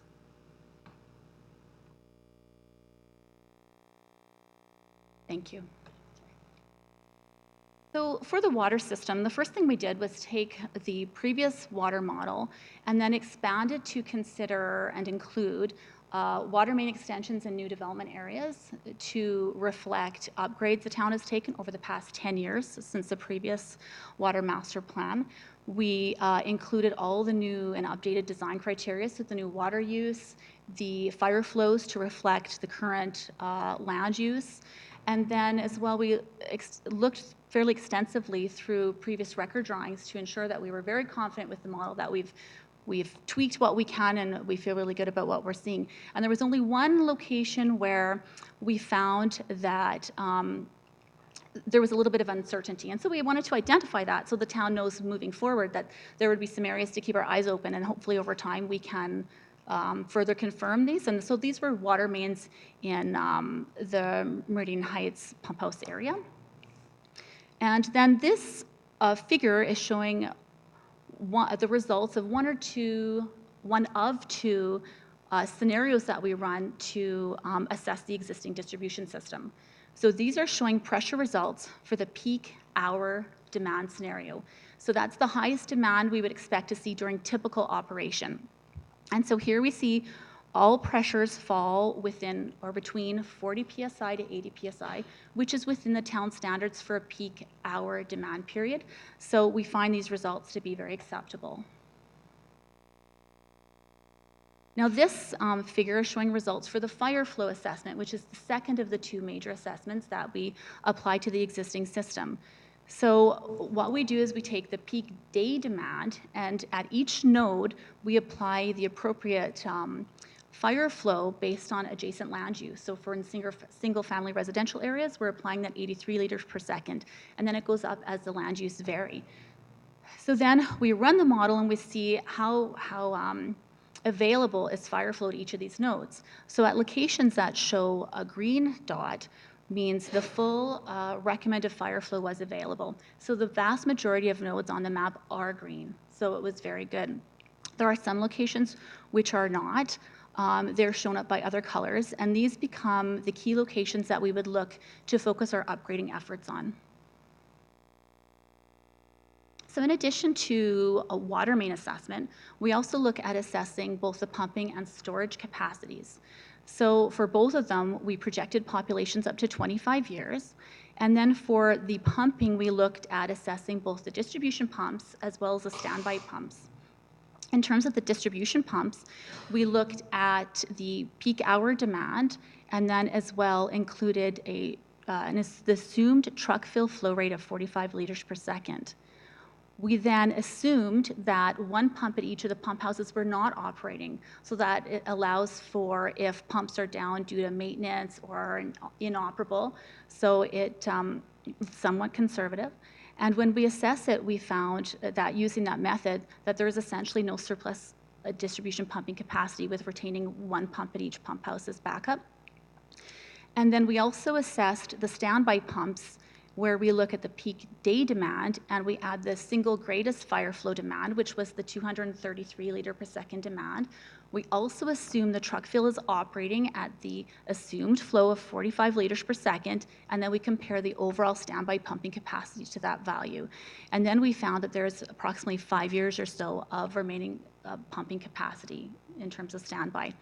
Then as well, we wanted to just highlight that with the historical water information we had, that we found that overall the truck fill did utilize approximately 11% of the total water in the distribution system in Stony Plain. And based on the average day demand, so when we're actually pumping average day and the truck fill is operating, that's equivalent to approximately 43% of the flows leaving the pump house at that time. In terms of storage capacity, we use the method which is very common in terms of regional water systems, where we're looking at providing 1 peak day plus fire flow. So here we did consider over 25 years, we grew the peak day demand. To that, we added the fire flow storage, which is based on that maximum fire flow of 233 liters per second for a duration of 3 hours. And then we had an allowance for the truck fill. And after that, we found, so about 10 years out, I believe, of storage capacity currently. And then as well, we did a hydrant coverage assessment where we then proposed 36 new additional hydrants. The red circles are showing hydrants proposed for residential neighborhoods or areas, sorry, and the blue circles are identifying proposed hydrants in non-residential areas. Now this figure is showing proposed upgrades, which are based on the fire flow deficiencies we would have seen previously. As well, we're identifying as an upgrade to the existing, adding that additional proposed distribution pump at the Meridian Heights pump house. Thank you. This is the stage 1 plan. So we're showing the same proposed upgrades to the existing system, as we don't want them to get lost on the plans, and showing water main extensions into the proposed stage 1 development areas. As well, we're also proposing an additional standby pump at the Meridian Heights pump house, and we are showing the anticipated dedicated supply main to the High Park pump house within the stage 1 timeframe. Stage 2, again, we see proposed upgrades to existing as well as expansion now into stage 1 and stage 2 lands. And at this time, we're identifying the need for additional storage. And there is room at the High Park reservoir site to twin the existing storage. So that's what we would propose the first additional storage location to be at the site. And then for stage 3, again, we're expanding into the proposed stage 3 development areas. And here we are also identifying future storage requirements. At this time, we're proposing that the future reservoir and storage be located at the extreme west end of the stage 3 development lands. And if Laura will turn it, we'll show you why. As in the ultimate development scenario, we are showing that the current pressure zone will not properly service or not adequately service lands to the left of that red dashed line. And the current set points at the existing pump houses we feel are excellent. We don't propose them to be changed. Just the reality is the rising topography cannot be serviced by the current pressure zone. So that's why we would propose that the pump house and reservoir be at that location so we can service both areas. As well, we can see in the ultimate development scenario the need for additional storage, and we would propose that in the far southeast, where it could also be serviced off of the anticipated dedicated supply main to High Park. Thank you. So then moving on to the sanitary system, similar to water, we went through some record drawing information in order to add newly developed areas to the sanitary system, which were not included in the previous model that was developed. We also increased density and accounted for any upgrades that had been completed within the system up to the state. After calibrating and validating that model and accurately representing the historical flows, we ran the model for a suite of design storm events. So This is a snapshot of the model results during the 25-year 4-hour design storm event. And we can see that there are a couple flood risk areas within and along the central trunk. So if you're familiar with the sanitary system within the town, we have our central trunk in the center of town. We have a west trunk on the west side. We have an east trunk servicing from the south all the way to the east. And we have the Alberta Capital Region regional trunk running along the north side of the town. So we see a couple areas that could be at risk of basement backup and or flooding within an 25-year 4-hour storm and anything above that in intensity or duration. So in order to address this deficiency within the system, we looked at a few upgrades to the existing system. Some local upgrades are required just to increase the capacity within the pipe network. We looked at upgrading the pipes within the central trunk in place, and we also looked at some storage options, which included an inline storage option, which I'm showing here. So we called this a super pipe option because it consists of a large diameter pipe in line with all of the other pipes, and flows are controlled with a smaller diameter pipe downstream. That's just illustrated in this profile here. So we're seeing the elevation of pipes along the length of the central trunk. And I'm illustrating 2 storm events here. The red line shows the 1 to 25-year 4-hour design storm event. The blue line is the 1 to 100-year 4-hour storm event. We can see sort of on the left side of that profile, there's a large diameter pipe being controlled with a quite small diameter pipe. We had proposed a 1,500, so 1,500 millimeters in diameter. And we can see that downstream of the control, the hydraulic grade lines are within pipe crown. So this inline storage approach is very effective at reducing the hydraulic grade line and increasing the level of service of that central trunk. And so then I'm showing here the ultimate system development. So we're seeing sort of high level where the ultimate lands within the town are proposed to be connected to the system. I'm not showing the model results in this, but we can see stage 1, 2, 3, and ultimate. So not all of this would be built at once.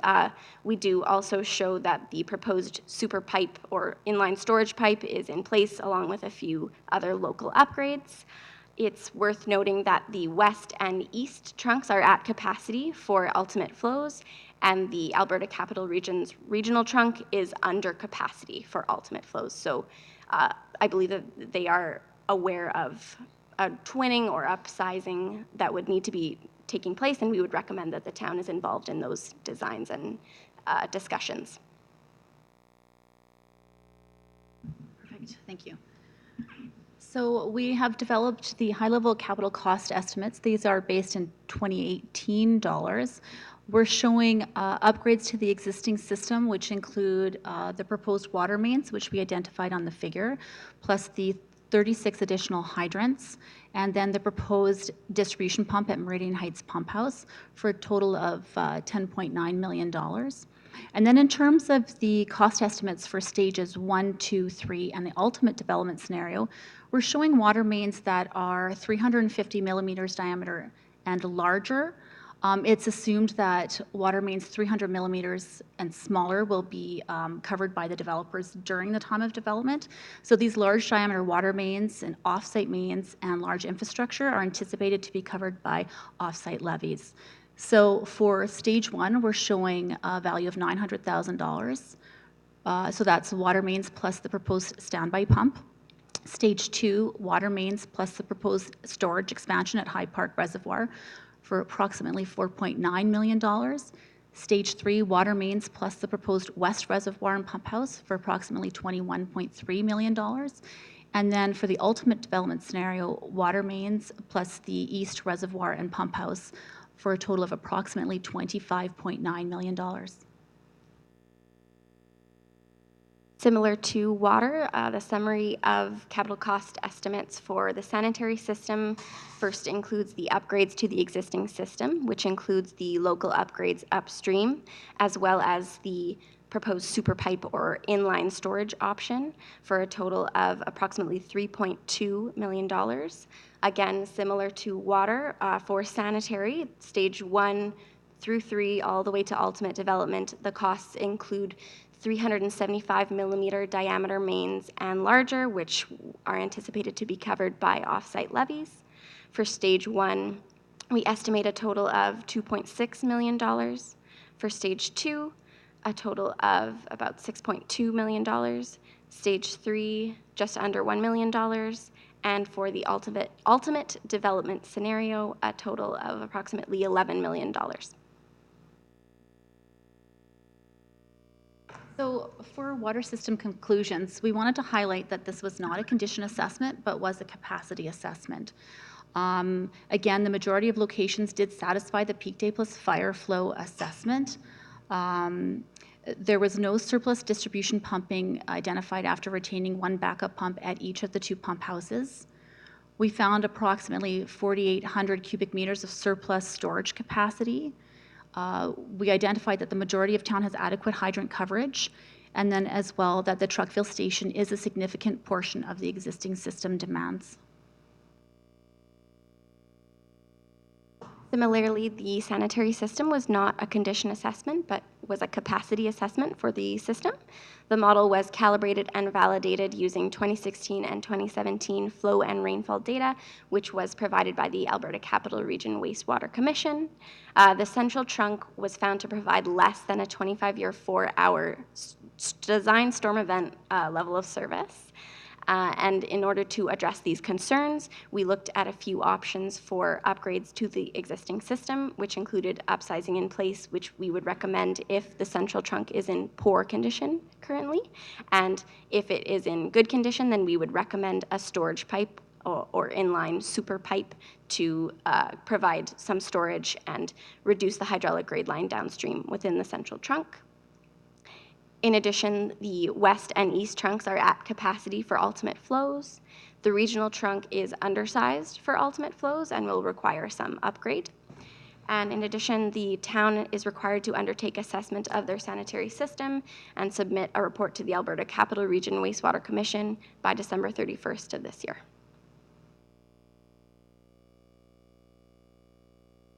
So once again, we've recommended that the town install 36 additional hydrants to the distribution system.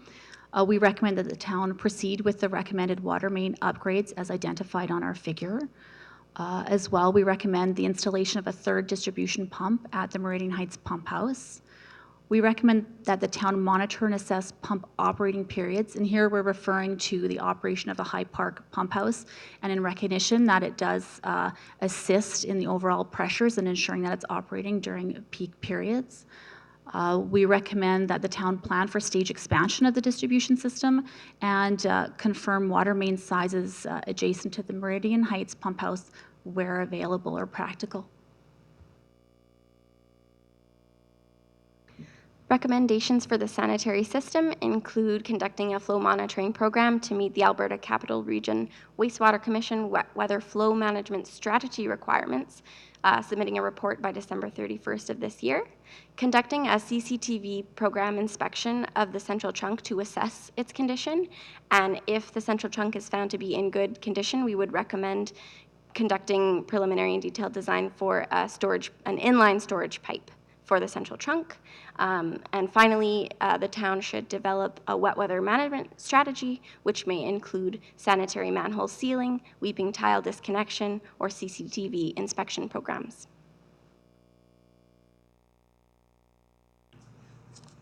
Okay, that's everything. Thank you for the presentation. Reading the report is very detailed and technical, which I'm very glad that you were able to actually dissect that for us, because there's a lot of questions that I had, which now is answered because of your presentation. So thank you very much for that. Members of council, any questions or comments regarding the presentation? Okay, Councilor Laurie, please. Your Worship, and thank you very much for the presentation. This is more a question to administration in relation to actually one of the last points that was made in respect to develop wet weather management strategy, including the manhole sealing, weeping tile disconnection, and CCTV of the individual lines. I'm just wondering, with the stormwater plans that we've been putting in place and what we've been looking at with the stormwater events we had this year, have some of these activities already been started then? Your worship to Councillor Laurie, no, they have not been started yet. So administration will be putting forward an RFP with the money just granted from council.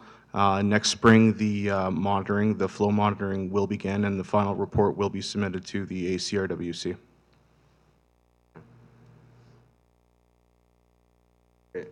So with that, then that means we do not make the December 31st, 2019 deadline?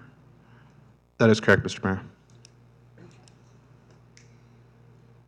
And maybe to my representative sitting on the ACRWC, what is the penalty for not reporting December 31st, 2019?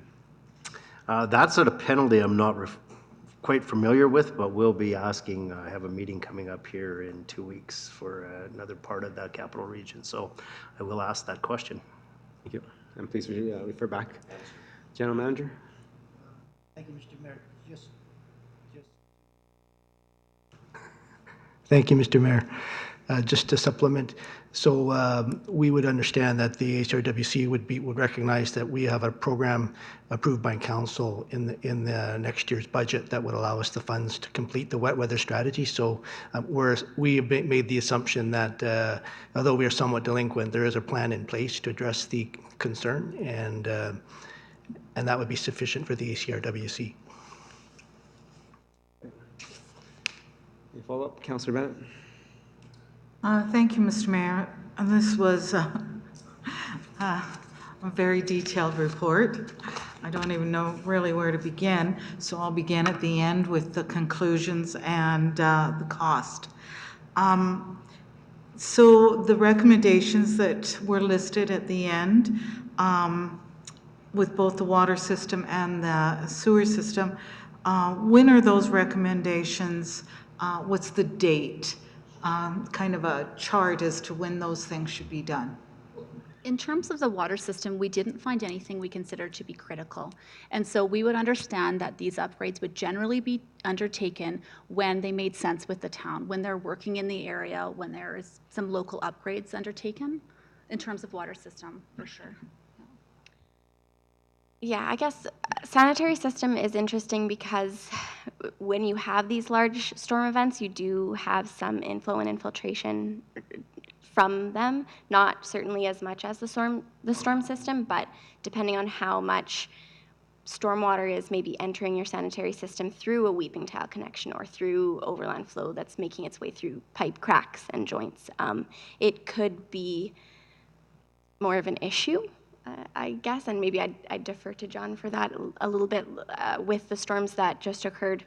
If we were finding that basement backup from the sanitary system was a problem in the areas that have been identified from the modeling, then it would most likely, you would want to complete it sooner than later, because I don't think that these kind of storms are going to go away. Okay, go ahead, General Manager. Thank you, Mr. Mayor. Just to supplement, so I can tell you the super pipe option is included in the corporate plan in next year to be designed and constructed thereafter. So that project is in for council consideration in the corporate plan, along with the wet weather strategy we mentioned with the ACRWC. There is an initiative in there in the corporate plan to deal with that item. On the water side, we've included some of the improvements staged over the upcoming years as they make sense, and as funding is available in the corporate plan as well. So those will be in front of council here in November for consideration as the town moves forward. I have a few questions, Mr. Mayor. My computer froze, so I'm just borrowing Councillor Laurie's. I'm referring to page 129 when it comes to the costs, and you have a detail of stage 1, stage 2. I understand that. The first few costs there, are those the things that should be probably in our next corporate plan then? I'm looking at both charts. So the water mains, the hydrants, the new distribution pump at Meridian Heights, those are the ones that will be in our next corporate plan? Your worship, through you to Councillor Bennett, that is correct. The one proviso would be the water. Some of the water main projects we're going to further analyze timing in relation to future roadworks. So basically, we would be reluctant to dig up a good road to replace the water main unless it was deemed important enough to do that. So some of those will be left for other more convenient and times, but the other projects that you see on the list on the existing category, definitely you'll see them in the corporate plan moving forward. Thank you. A couple more questions. So in your recommendations, you didn't talk at all about the water storage tank at Brown Street, but more the super pipe. So is that the avenue we're going to use as a super pipe? Yeah, so I can answer that. We looked at a few different options. The storage tank at Brown Street was not effective at reducing the hydraulic grade line, so it was not a recommended option. Okay, thank you. And the water trucking business, the truck fill business, can you give us a little bit of clarity as to maybe the future and how that business is affecting our water supply, and maybe what we need to do, just basically around that business? And it's 43% of our total usage. So what can we do about that? Clarify that so we understand. So overall, it's approximately 11% of the water that is, say, distributed in the existing system. However, when it's either, if we can imagine, it's not operating or it's fully operating. So when it is operating, it was our understanding, based on the previous plan, that it was operating at 45 liters per second, so it's all or nothing. So when it operates, it's a large demand on the system. So your existing pumps, when all of a sudden the truck fill's called to operate, it's a very large draw on the system. So it can be a large proportion of that pumping capacity at that time. So that's what we're identifying, is an awareness. I mean, the town is aware, obviously, that when the pumps or when that truck fill's operating, that it is a large draw, and therefore the existing pumps within town have to accommodate that. They have to be maintained. Part of that is in supply of the truck fill. That's really interesting. There was one more thing. We come back to you? Yeah. Okay. Deputy Mayor? Thank you, Your Worship. I'm not sure if this is just a general question. Just on page 134 in the recommendations, it speaks about weeping tile disconnect. If somebody could, administration or somebody, explain what that would all entail. Your Worship, to Councillor Meyer. Disconnecting weeping tiles, so prior to, I couldn't give you an exact date, sometime in the 80s and 90s, you were allowed to hook up your weeping tile to your sump pump. The ACRWC, and since then we've gotten a little bit smarter, and we don't want to treat stormwater at our wastewater facilities. So those are currently trying to be disconnected. It hasn't been allowed for a long time now, but trying to get them out of the system now is very difficult, considering you got to dig up people's lawns, and now you've got to do something with that stormwater. So it's a bit of a headache for everyone. Everyone in the capital region is trying to battle this. We're not alone for it. Just to follow up, so 2 questions. Would that be at our cost, and 2, it would only be weeping tiles attached to our sanitary system? So just to follow up, your Worship, to Councillor Meyer, it would not be at our cost. We would have to determine this at a later time as to how administration would roll this out. As you can imagine, it'd be very expensive. Sorry, I can't remember your second question. And it's just weeping tiles connected to our sanitary system, because they're not all. That is correct. So in certain neighborhoods, there's weeping tile. There's also the roof leaders that are also connected to it as well.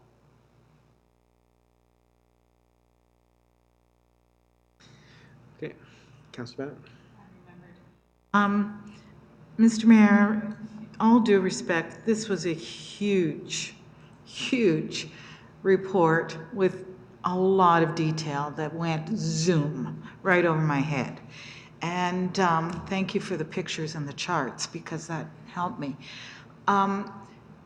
But honestly, I don't feel like I'm doing my due diligence as a counselor when I can't understand a lot of the material that's presented. And so I don't even know what questions to ask. So my question to you, Mr. Mayor, and to our administration, and I'm sure this will happen, but I just want to be assured that it will.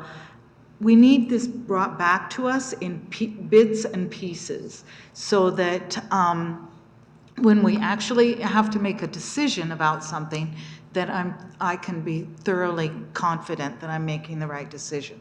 And I'm sure that will happen, like when we have to go through the budget and make sure that those costs, I can equate it back to this report, but more information might have to come for clarity. Do you understand what I'm saying? And I don't know, maybe it's just me, but I would certainly appreciate when administration comes back to us and actually asks us to vote for different things, that it's connected back to this report so that I can recall what I read in here, but also what ramifications will occur by the recommendations. Okay. That's a good question, Councilor Bennett, and that will definitely happen because when the corporate plan comes, there will be explanation of why we're doing it and reference back to the report and what the cost is. Then it's up to council again to prioritize what we're going to spend our dollars on. Thank you, Your Worship. Yes, to answer the question from council, imagine all the council has this question: why do we bring this forward to you today? I mean, I guess the big thing that we can say is that trust us. We know what we're doing here. We're running two pretty expensive asset groups and running a program for many residents that benefit their quality of life. This is how we keep up with what residents demand, the standards, et cetera, and how we grow the utilities and grow the town. So this is basically part of our plan forward to ensure that as the town grows, we can service that growth. The second part of this, which is not part of today, is the condition of the assets is deteriorating. So we need to lump that in the future in regards to these assets will age over time and will need to be replaced. So the financial implications of that will be coming in the near future. That's good. And then, like mentioned in the report, the original master plan was done in 2008. So this is also an update of to incorporate our growth plan and what's happening, so that we can project into the future of what would happen if we don't and what would happen if we do. So in my own mind, I summarized it by saying, number one, we have the material to back up the decisions that our planning and infrastructure are making. We're doing our due diligence by looking into all of these things and planning for the future. Bottom line, that's what I needed to know out of all of this. Yes. Got it. Thank you. Check. Councilor Fletcher? Yes, thank you, Your Worship. Through to administration. This is just a general question. The west and east trunks at capacity for ultimate flows. I'm just curious, can you tell me when the east and west lines were done? Your Worship, Councillor Palechko, I believe the west trunk was done just recently in 2000s, early 2000s. And the east trunk, I wouldn't be positive. I'd be guessing at sometime in the 1990s, maybe 1980s. Okay, so the west trunk line was done in 2010 when we got a grant from the provincial government that came through the side. And the east one was done when where the high school is now, where the old NAIT campus used to be, West Aaron. So that was when the provincial government ran that line. So when was that? So that was way before I remember, because I wasn't paying attention back then, but probably back in the mid-90s. Yeah. Your Worship, just for clarity, so stage 3 goes to anywhere from 2041 to 2065. The ultimate town build out is 100 years away. So that is a long time frame to plan for. So obviously things will change between now and then. So I think the point to take out of this ultimate plan is the town can be serviced.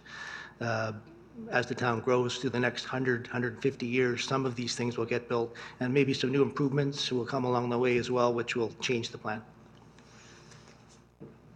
Thank you. And you had a secondary question? Just a follow-up to the answers that we received for the time frame.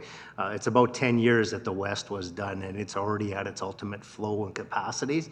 I'm hoping that when we see something from administration, which I suspect we will, that we plan for longer than a 9-year period. Okay, so just want to clarify that. When it says it's capable of doing the ultimate flow, that means it can handle it. Yes. That is yes, at the current state that the community's in. No. So if I can just jump in there, There's actually. capacity. There's not a lot of flow in the West Trunk currently. So the model results are showing that, that there's not a lot of flow, but when we put in the ultimate flow, so ultimate servicing, it still has capacity. So if we're framing it that way, I would say that the West Trunk was adequately designed to handle ultimate development. And as a check with our plans for ultimate development to date, it does have capacity to convey those flows. Thank you for clarifying that then. Okay. And then I just have a question because it was also undersized is the regional trunk line that comes in, which is owned by Alberta Capital Regional Wastewater Services Commission. Well, then is it the town's responsibility or the commission's responsibility to upgrade that or twin it so that we do have the capacity to hold the ultimate flood events? So I'm not sure if I can actually answer that question. I know that the Capital Region is currently twinning the line just east of the town boundary and doing some work with the Spruce Grove Lagoons.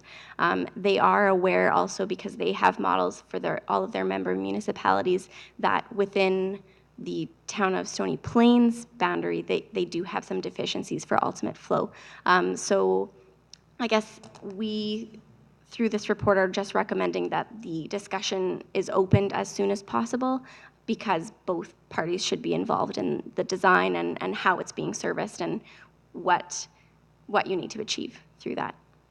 Okay, thank you. So I'll just add a little bit to that. The Capital Region is aware of several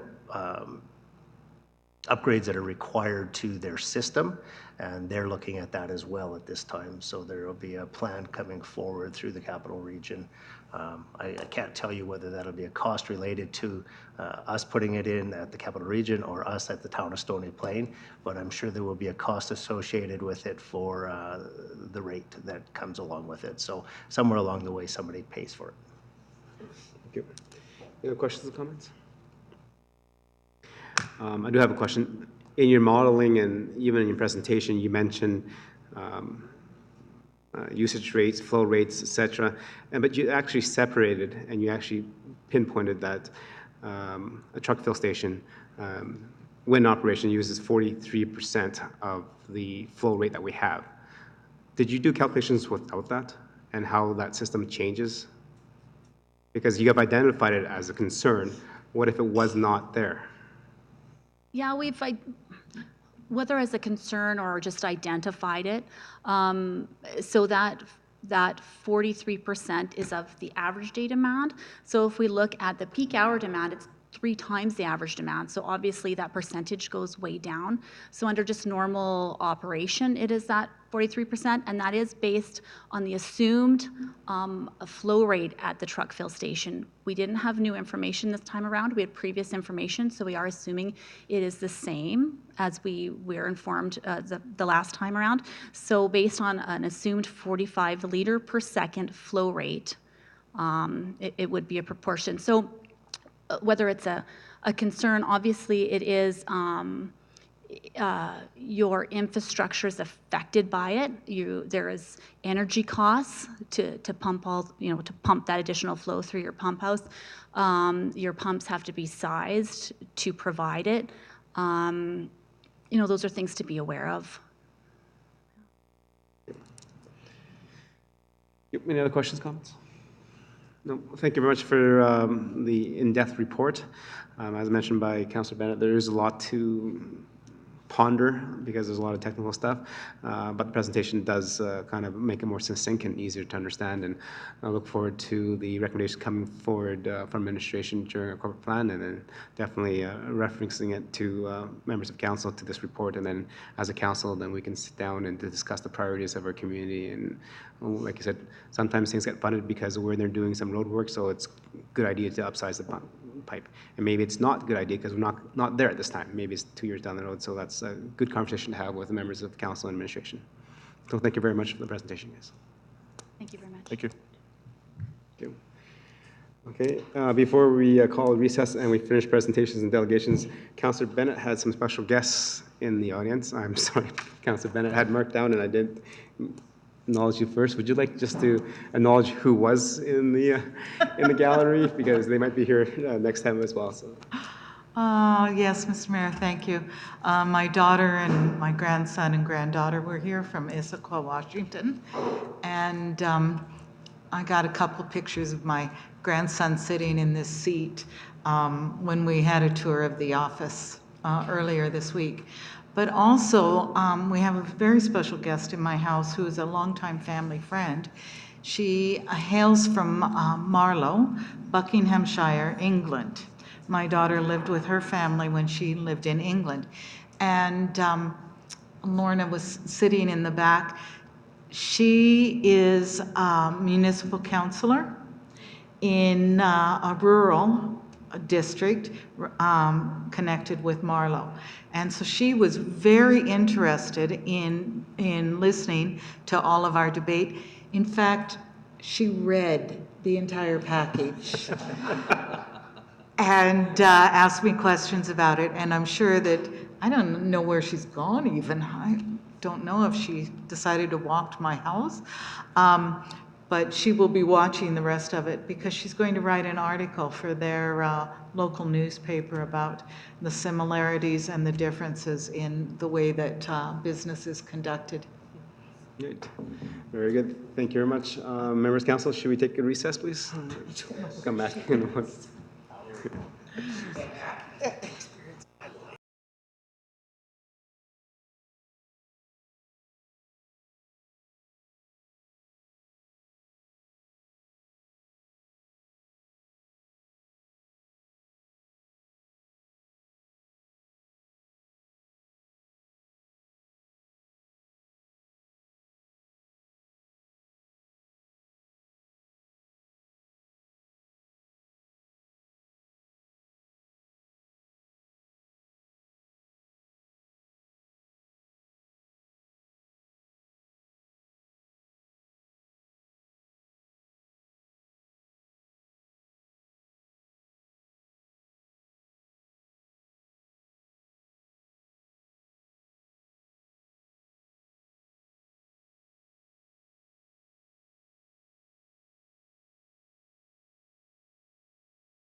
Back to our agenda, to business items 5.1, the land management policy. And go ahead, administration, for the presentation. Report. Administration has prepared a draft land management policy for your review this evening. This policy is intended to provide a framework for decision-making related to town-owned land and land transactions. The value of this policy is that it provides enhanced transparency, accountability, planning, and oversight when council is contemplating decisions around current and future town-owned land holdings. This policy has been drafted to take into consideration the relevant and related provincial legislation, as well as town bylaws and policies that often impact council's processes when contemplating town land use, purchase, and disposal. This policy sets a foundation for enhanced monitoring and strategy for the town land inventory. The overall objective will be to better align the land inventory with the community's future needs, as well as the implementation of plans, any new facilities, and amenities. So at this point in time, I'd be happy to take any questions regarding the policy from council. Thank you for the presentation. So this is just, again, for us to review, provide comment, and it will come back at a future meeting date? We're scheduled to bring it back for your consideration for approval on September 23rd. Thank you. Members of council, any questions regarding the proposed land management policy? Okay, we'll go with Councilor Loy, please. Yes, thank you, Your Worship. When we do get this report, are we going to get an itemized list of the individual properties that the town owns? And probably beside that, maybe what a current market analysis is, so that we can put a dollar figure per property, but then a total. Is that proposed for you people to do? Thank you. Through your worship to Councillor Loy and all of council, the intent would be once the policy is in place, administration would work to develop a reporting mechanism and land inventory that we could report to you on an annual basis. We'd look at reporting that, providing that report to you probably early in the first quarter of 2020, and start the process of regularly updating and reviewing that as part of our annual processes. Thank you. And it's also on 5.7 of the proposed policy is for reporting. So that'll give us a good understanding if council approves the policy later in September 23rd. Okay, Councillor Laurie. Thank you, Your Worship. And it's a little bit of a follow-up to Councillor Loy's and your comments.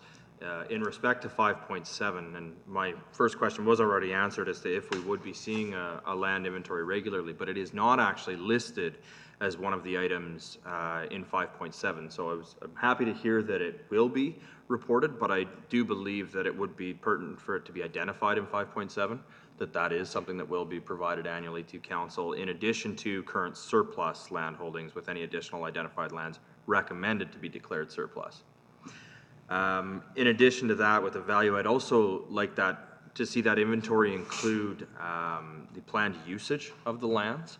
I know we have certain lands that have been acquired for different plans throughout the years, and so I would like to have those lands identified by essentially the project or the reasoning behind their purchase or their intended use. For instance, the lands we've acquired around the town office for the future potential town square, so on and so forth, just so that we can ensure as we go along through that land inventory list, we can look at the viability of the certain projects that they were originally intended to be purchased for and help use that to make a determination as to their value moving forward with regards to identifying them as a surplus or not. Okay, thank you. Thank you for your comments.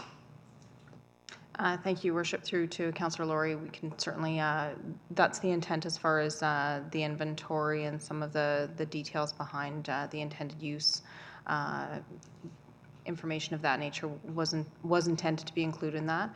And as far as the inclusion of the noting of annual, we can make that adjustment to the wording as well. So thank you.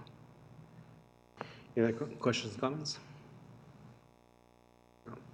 Seeing none, I have a question. So back to if, for example, if the town manager or chief administrative officer deems current land holdings as surplus and then is presented to council and council wants to dispose of it. For example, I know we deal with one by the Meridian Foundation. It's a sliver of land that was a walkway that we leased for $1 to to the one property owner that has use of it for farming or no, or planting a garden, etc. If we decide to dispose of it and that person doesn't want to purchase it, but the other one does, then we just do the transaction and take the flower beds out and everything? How does that work? Like, do we give, I don't know, consideration to historical usage? Because I remember as sitting around this table, we've approved that a couple times as an agreement to lease that land. Through worship, regarding surplus land disposal, I think we'd have to look at the specific issue of that item and make a recommendation to council based on our understanding of the options and what might be the best scenario for that.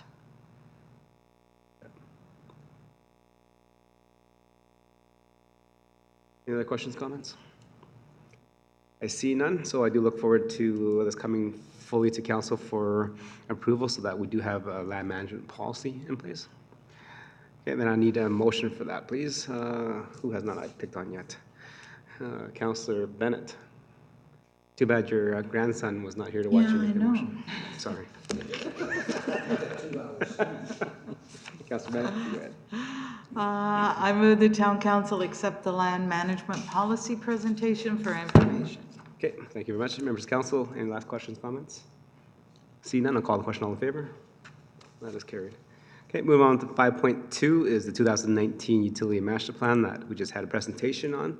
So administration, anything to add to the report, please?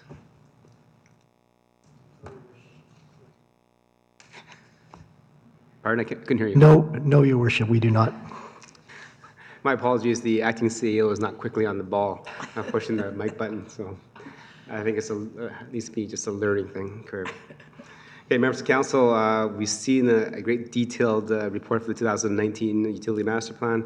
It is an update from the 2008, just to look at how our water and sanitary systems are doing and where are some of the issues that we can improve and just provide better service levels for our residents. Questions and comments regarding this? Okay, Deputy Mayor, go ahead. Thank you, Your Worship. Now, I can't exactly place it where in the report I read, but I did notice that we had a drop in water use. Anyhow, my question is, we implemented a different billing and another way of saving water, but we also started making the truck fill. So I'm curious, is the drop from a different the truck fill operations changing, or are we seeing less actual usage per resident?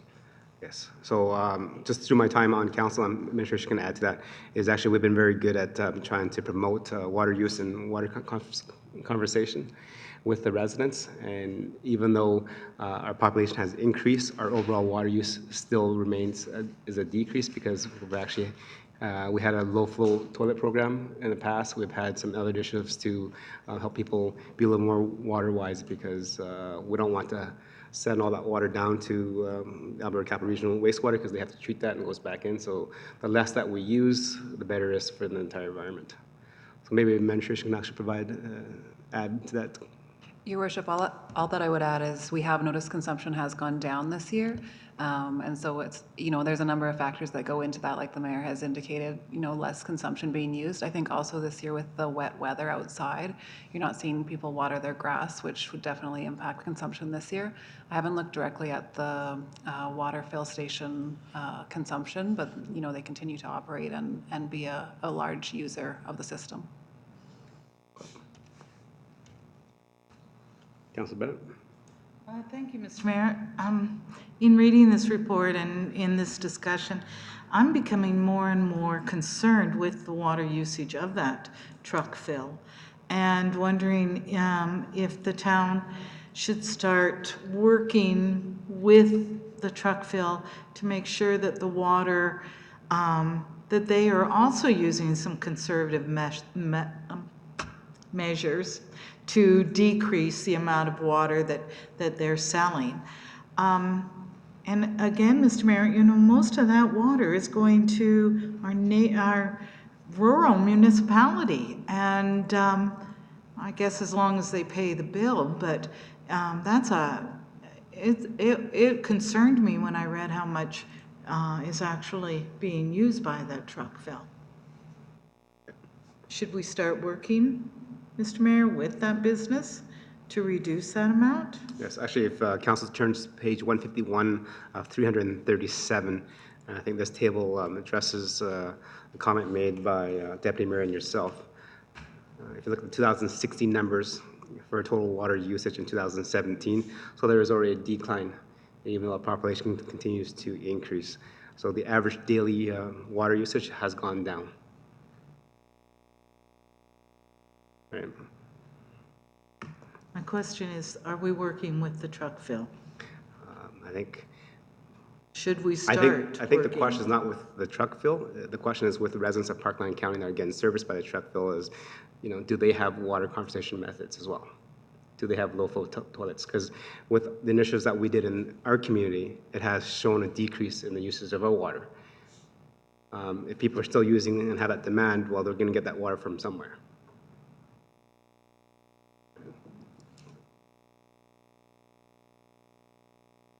Okay, any other questions or comments regarding the 2019 Utility Master Plan update?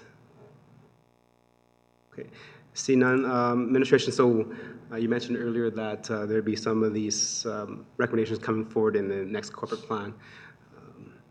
And this is a long-term view. So will this be factored in for council to look at the next 5, 10, 15, 25-year capital plans so we can see these steps within that capital plan? Yes, Your Worship, that is the intention, is to build the capital plan based on these individual plans, which are now coming forward. That you saw the storm plan, and we, of course, we had recently had a presentation on that. So this is the water and sewer, and then the transportation plan would come next year. So together, all of those would give us a robust 10-year capital plan moving forward.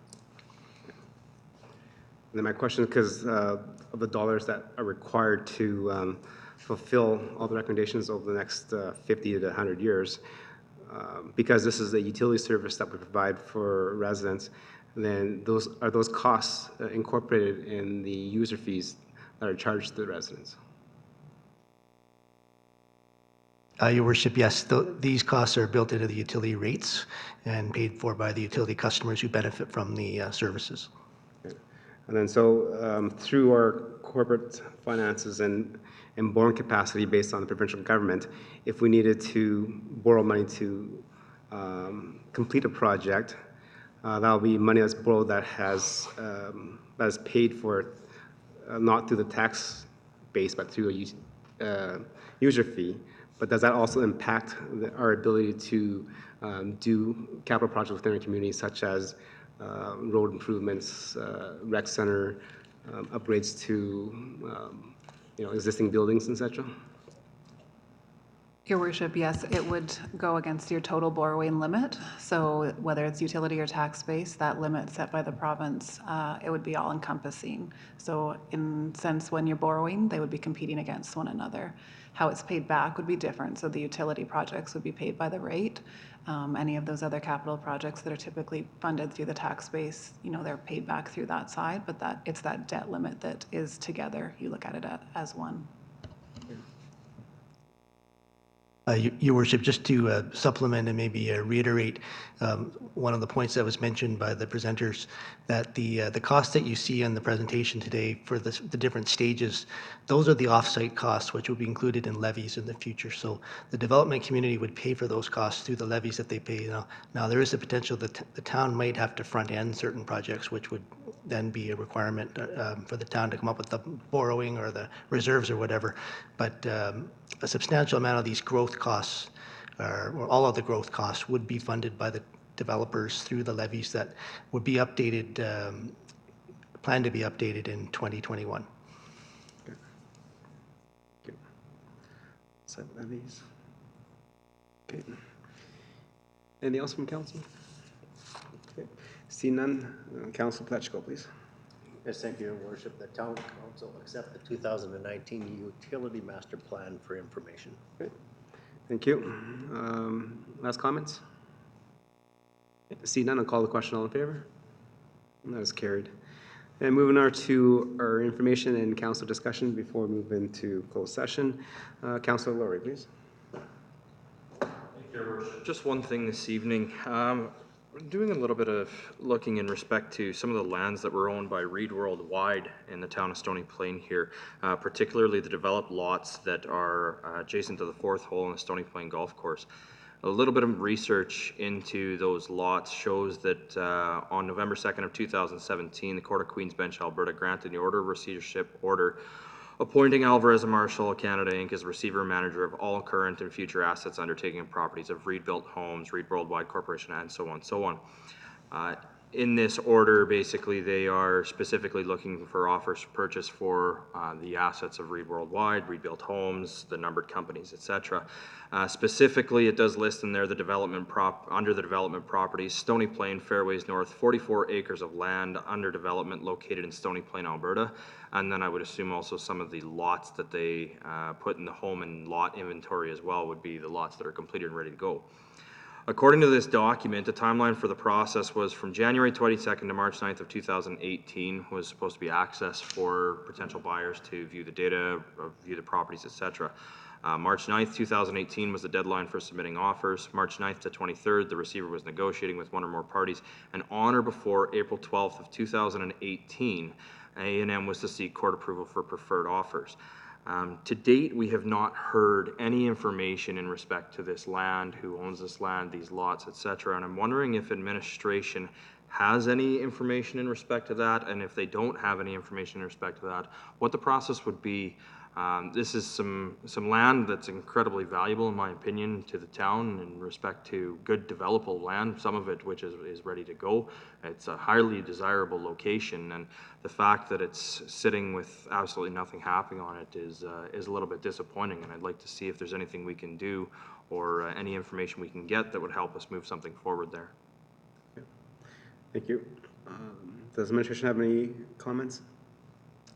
Your worship, I guess discussing particular properties like that, it would be a land matter that council would have to go in camera to discuss. I guess I can say that we have had discussions with one proponent of the ownership of this land informally, and so the way I understand it through that discussion was that things were progressing very slowly, and but we're progressing. So I guess that's about all I can say at this time. Okay. So the timelines that were mentioned by Councilor Laurie are not met by the provincial government. The provincial government or the judicial sale. Your worship, I wouldn't be able to comment on the timelines or either it would all be speculative on my part. Okay. Thank you. Yes, but it's a good thing for us to keep an eye on. So thank you for bringing that up. And that's all for me. Councilor Loy. Yes, Your Worship. Two things. I'm glad that we brought up the truck filling station down in the industrial park. The road, Boulder Boulevard, is a horrendous mess. I did take a picture and send it to our town manager inquiring about it, but I think it's time that we can just bring it here as a thing that we have to look at that. The water that's being slopped out of those trucks and everything like that, the road is terrible, terrible shape. And I believe it'll be at our costs. Yes, I believe the general manager of Planning Infrastructure sent an email regarding that it was on the list to get repaired. Thank you very kindly. And last but not least, the musical ride was here, and it was a booming success. Very well attended. Yeah, some issues, but minor in the big scheme of things. It was great. Yep. Councillor Bennett. Thank you, Mr. Mayor. First of all, I'd just like to comment that that having my 4-year-old grandson here, I've been able to experience some of the festivities that maybe some of the other councillors are used to celebrating with their families. But It's been great fun. We went to the musical ride, and he was absolutely delighted with all the vehicles. And I just have to give congratulations to those organizing groups, the Kinsmen and the Legion. It was a great feat that they accomplished to have it right here in Stony Plain, and yeah, there were some issues, but as Councillor Loy said, it was in the big scheme of things. You know, it's not something that happens every day, so it was great fun. Also today we went to the spray park.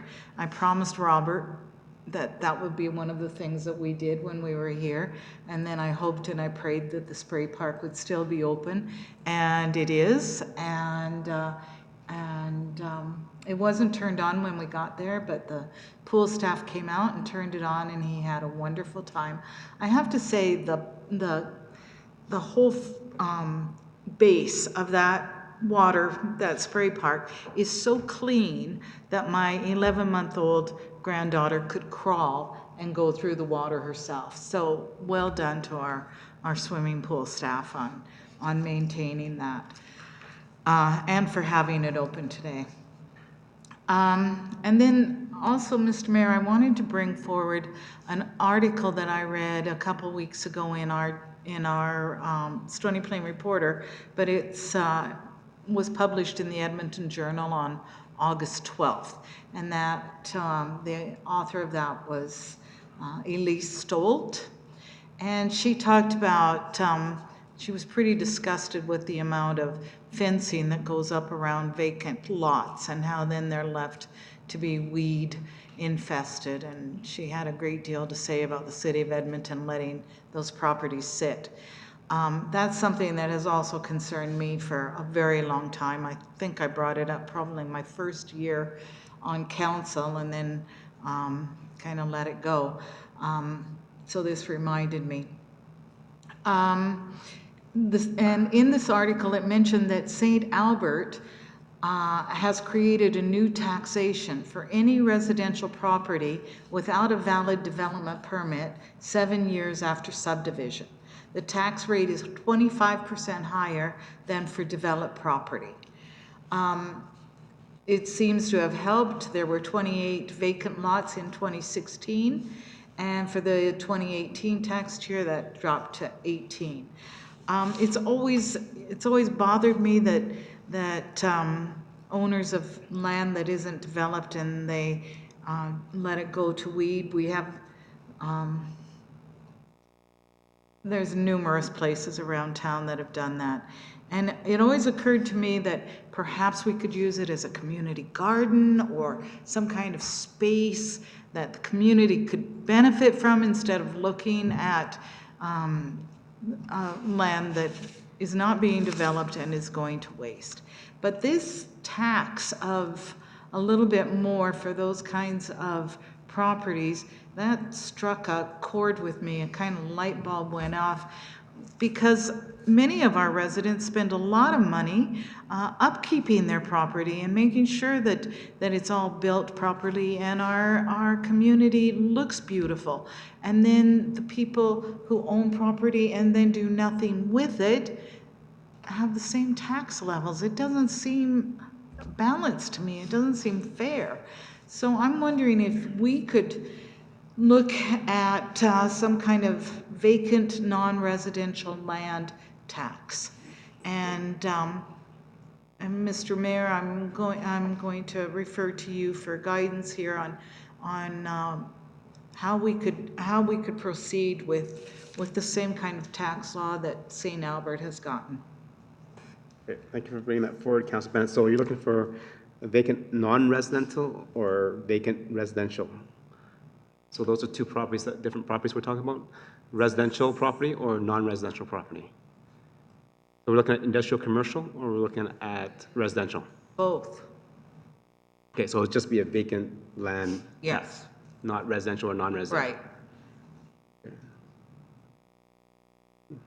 That's an interesting concept. So then what, just a question then, you refer to unkept vacant lands, but what about the kept lands that people that do a garden on, or they manicure and they do stuff. Do we tax them as well? Is that something that we should consider? Or is it just for unsightly vacant yards? I'm thinking of some of the property in Fairways, for example, that Councillor Laurie was just referring to. That land, nothing is being done with that. The last time I was back there, it was all weeds. I haven't been back there for a year or so, but it's land like that that I'm referring to. Right. Members, administration, anything with the community standards bylaw that we can make them upkeep it better?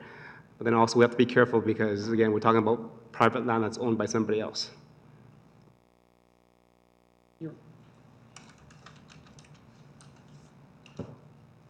Your Worship, members of council, through the community standards bylaw, we would treat it exactly like we would any unsightly. So we would send notification to the registered owner, give them the prescribed amount of time under the MGA to deal with the property, and if not, we would hire our own forces and go in and we would clean it up and add it to their tax bill. That's how we go. And your previous topic, I think there's twofold there. I think the City of St. Albert did it to encourage people to develop those lots that were not being developed on a timely basis.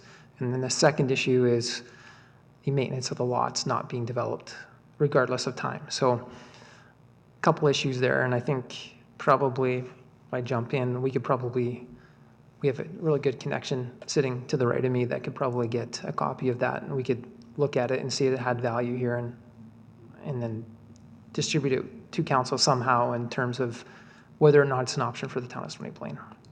So just a little bit further. So I'm thinking of the property that's it's directly onto 16A and 779. That property has been vacant for years and years and years. And so they do cut the weeds, but it's still weeds. And they let it grow to a seed stage, and then because they're responsible landowners, they cut it down and it's all weeds. That's what I'm talking about. We're not really addressing the problem when it's a community standard bylaw and we're asking them to maintain it. The maintenance of that is to cut down the weeds, but it is still weeds. And that is my problem. Right. And it's also private property, So if we raise the taxes on that, then it may give them a push to actually do something with that land. True, that as well too. But also That is how we can control it. they can also go into receivership, and then we can have the same thing 2-3 years down the road as well. But Which was the argument when I brought it up 12 years ago, which is now why I see that St. Albert is addressing the problem. Okay. So I think that the General Manager of Community Protection Services said that we can ask the City of St. Albert for their bylaw, and then I can distribute it to council, and then we can look at it. And then, again, if council believes that this is a priority for council to address versus some of our priorities, then that'll be something that we can direct administration to put time and focus onto. Thank you. Okay. Councillor Plechko. Yes, thank you, Your Worship. Just a general comment. I want to thank our Planning and Infrastructure General Manager, Ian McKay, for the really nice updates that we get regarding many of the questions that we're probably going to ask here tonight. But I want to respond a little bit to that. So while I appreciate the updates and can see that the town is progressively moving ahead and things are starting to happen, I go on our news release site and I see Highway 779, July 29th update. We're into September. And I'm just curious, how is it that we at council can get these updates, and yet our general public, who are the most important people here today, rely on out-of-date information. I'm wondering if there's a way that we can get these to be more current so that we're not reading stuff in July, and if it's updated, then we change the date so that it properly reflects it. question that comes to mind out of this as well is the cemetery project. It's been at the top of the mind of many people within our community, and I see that we're looking at some options, and I'm appreciative of that. But maybe it's something that we can let people know that we're still on the books. It's something that's going to be coming to council, and maybe when that we'll expect to see that. So very appreciative of what you've done, and I'm not criticizing in any portion of it, but I would like to see our updates on our website reflective so that our town people can see that we are moving ahead and that that progress is being made as well. So thank you for all the work that you've done for this point, and I look forward to seeing the updates on our website as well. Okay. Thank you. Deputy Mayor? Thank you, Your Worship. Just want to share my week's opportunity this week to go out and knock on some doors and let some residents know about Neighbor Day. I think I have cajoled at least a half dozen people to show up at the end of my park on the 21st, and I encourage all of fellow council to wander on down to the FCSS, pick up their Neighbor Day kit, and make an attempt to throw their own. Very good, thank you very much. And that Neighbor Day comes out of the Mayor's Task Force, which you and Councillor Bennett both sat on with quite a few community members of how to build better community and volunteerism in our community. So looking forward to September 21st. Excellent. Okay. And with that, yeah, it's been very busy. I got a couple meetings coming up with the MRB and also the Metro Servicing. Here we're talking about water and wastewater. That's part of the topics of the Metro Servicing Board is to how to best provide those services to our residents. Our residents, the whole capital region, need water and need wastewater and garbage pickup and all that stuff. And is there a way that all of us working together providing better services at a lower cost to residents? So I look forward to those continued discussions with our fellow mayors in the region to hopefully something comes back at a cost savings for us. Okay, with that, we're just going to go into closed session. Again, we'll need a motion to go into closed session. Anybody that's in this room is allowed here because they have work or presentation to do during closed session. No motions will be made within closed session. And after the discussion has finished, a motion will be coming out of closed session. And then if anything that needs to be directed to staff will be done at that time. And then we'll make sure anybody that's in the gallery that would like to come back, we'll give them a couple minutes to come back before we adjourn our meeting. Okay, with that, I need a motion. So Councillor Laurie, please. Yes, Your Worship. Councillor Laurie. Oh, I'm sorry. Sorry. Thank you, Your Worship. I'll move that council take the meeting in camera. Thank you. All in favor? Let's carry. Thank you. 5 minutes if you guys get in and out.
Thank you, Councillor Loy. I'll call the question. All in favor? Thank you. Administration, since we come out of closed session, is there anybody in the lobby that has left a name to be contacted to come back in? Your worship, there is not. Okay. With that, then, moving on, that ends our agenda, so we're going to adjournment. So it is adjourned. Thank you very much, administration, for the work and the presentations, and definitely the report on the storm management and utility. That's a lot of work that's going to have to come forward to council. Members of council, thank you for reading your package and providing the good comments and questions that we need to thoroughly understand what we're dealing with. With that, meeting is adjourned. Thank you.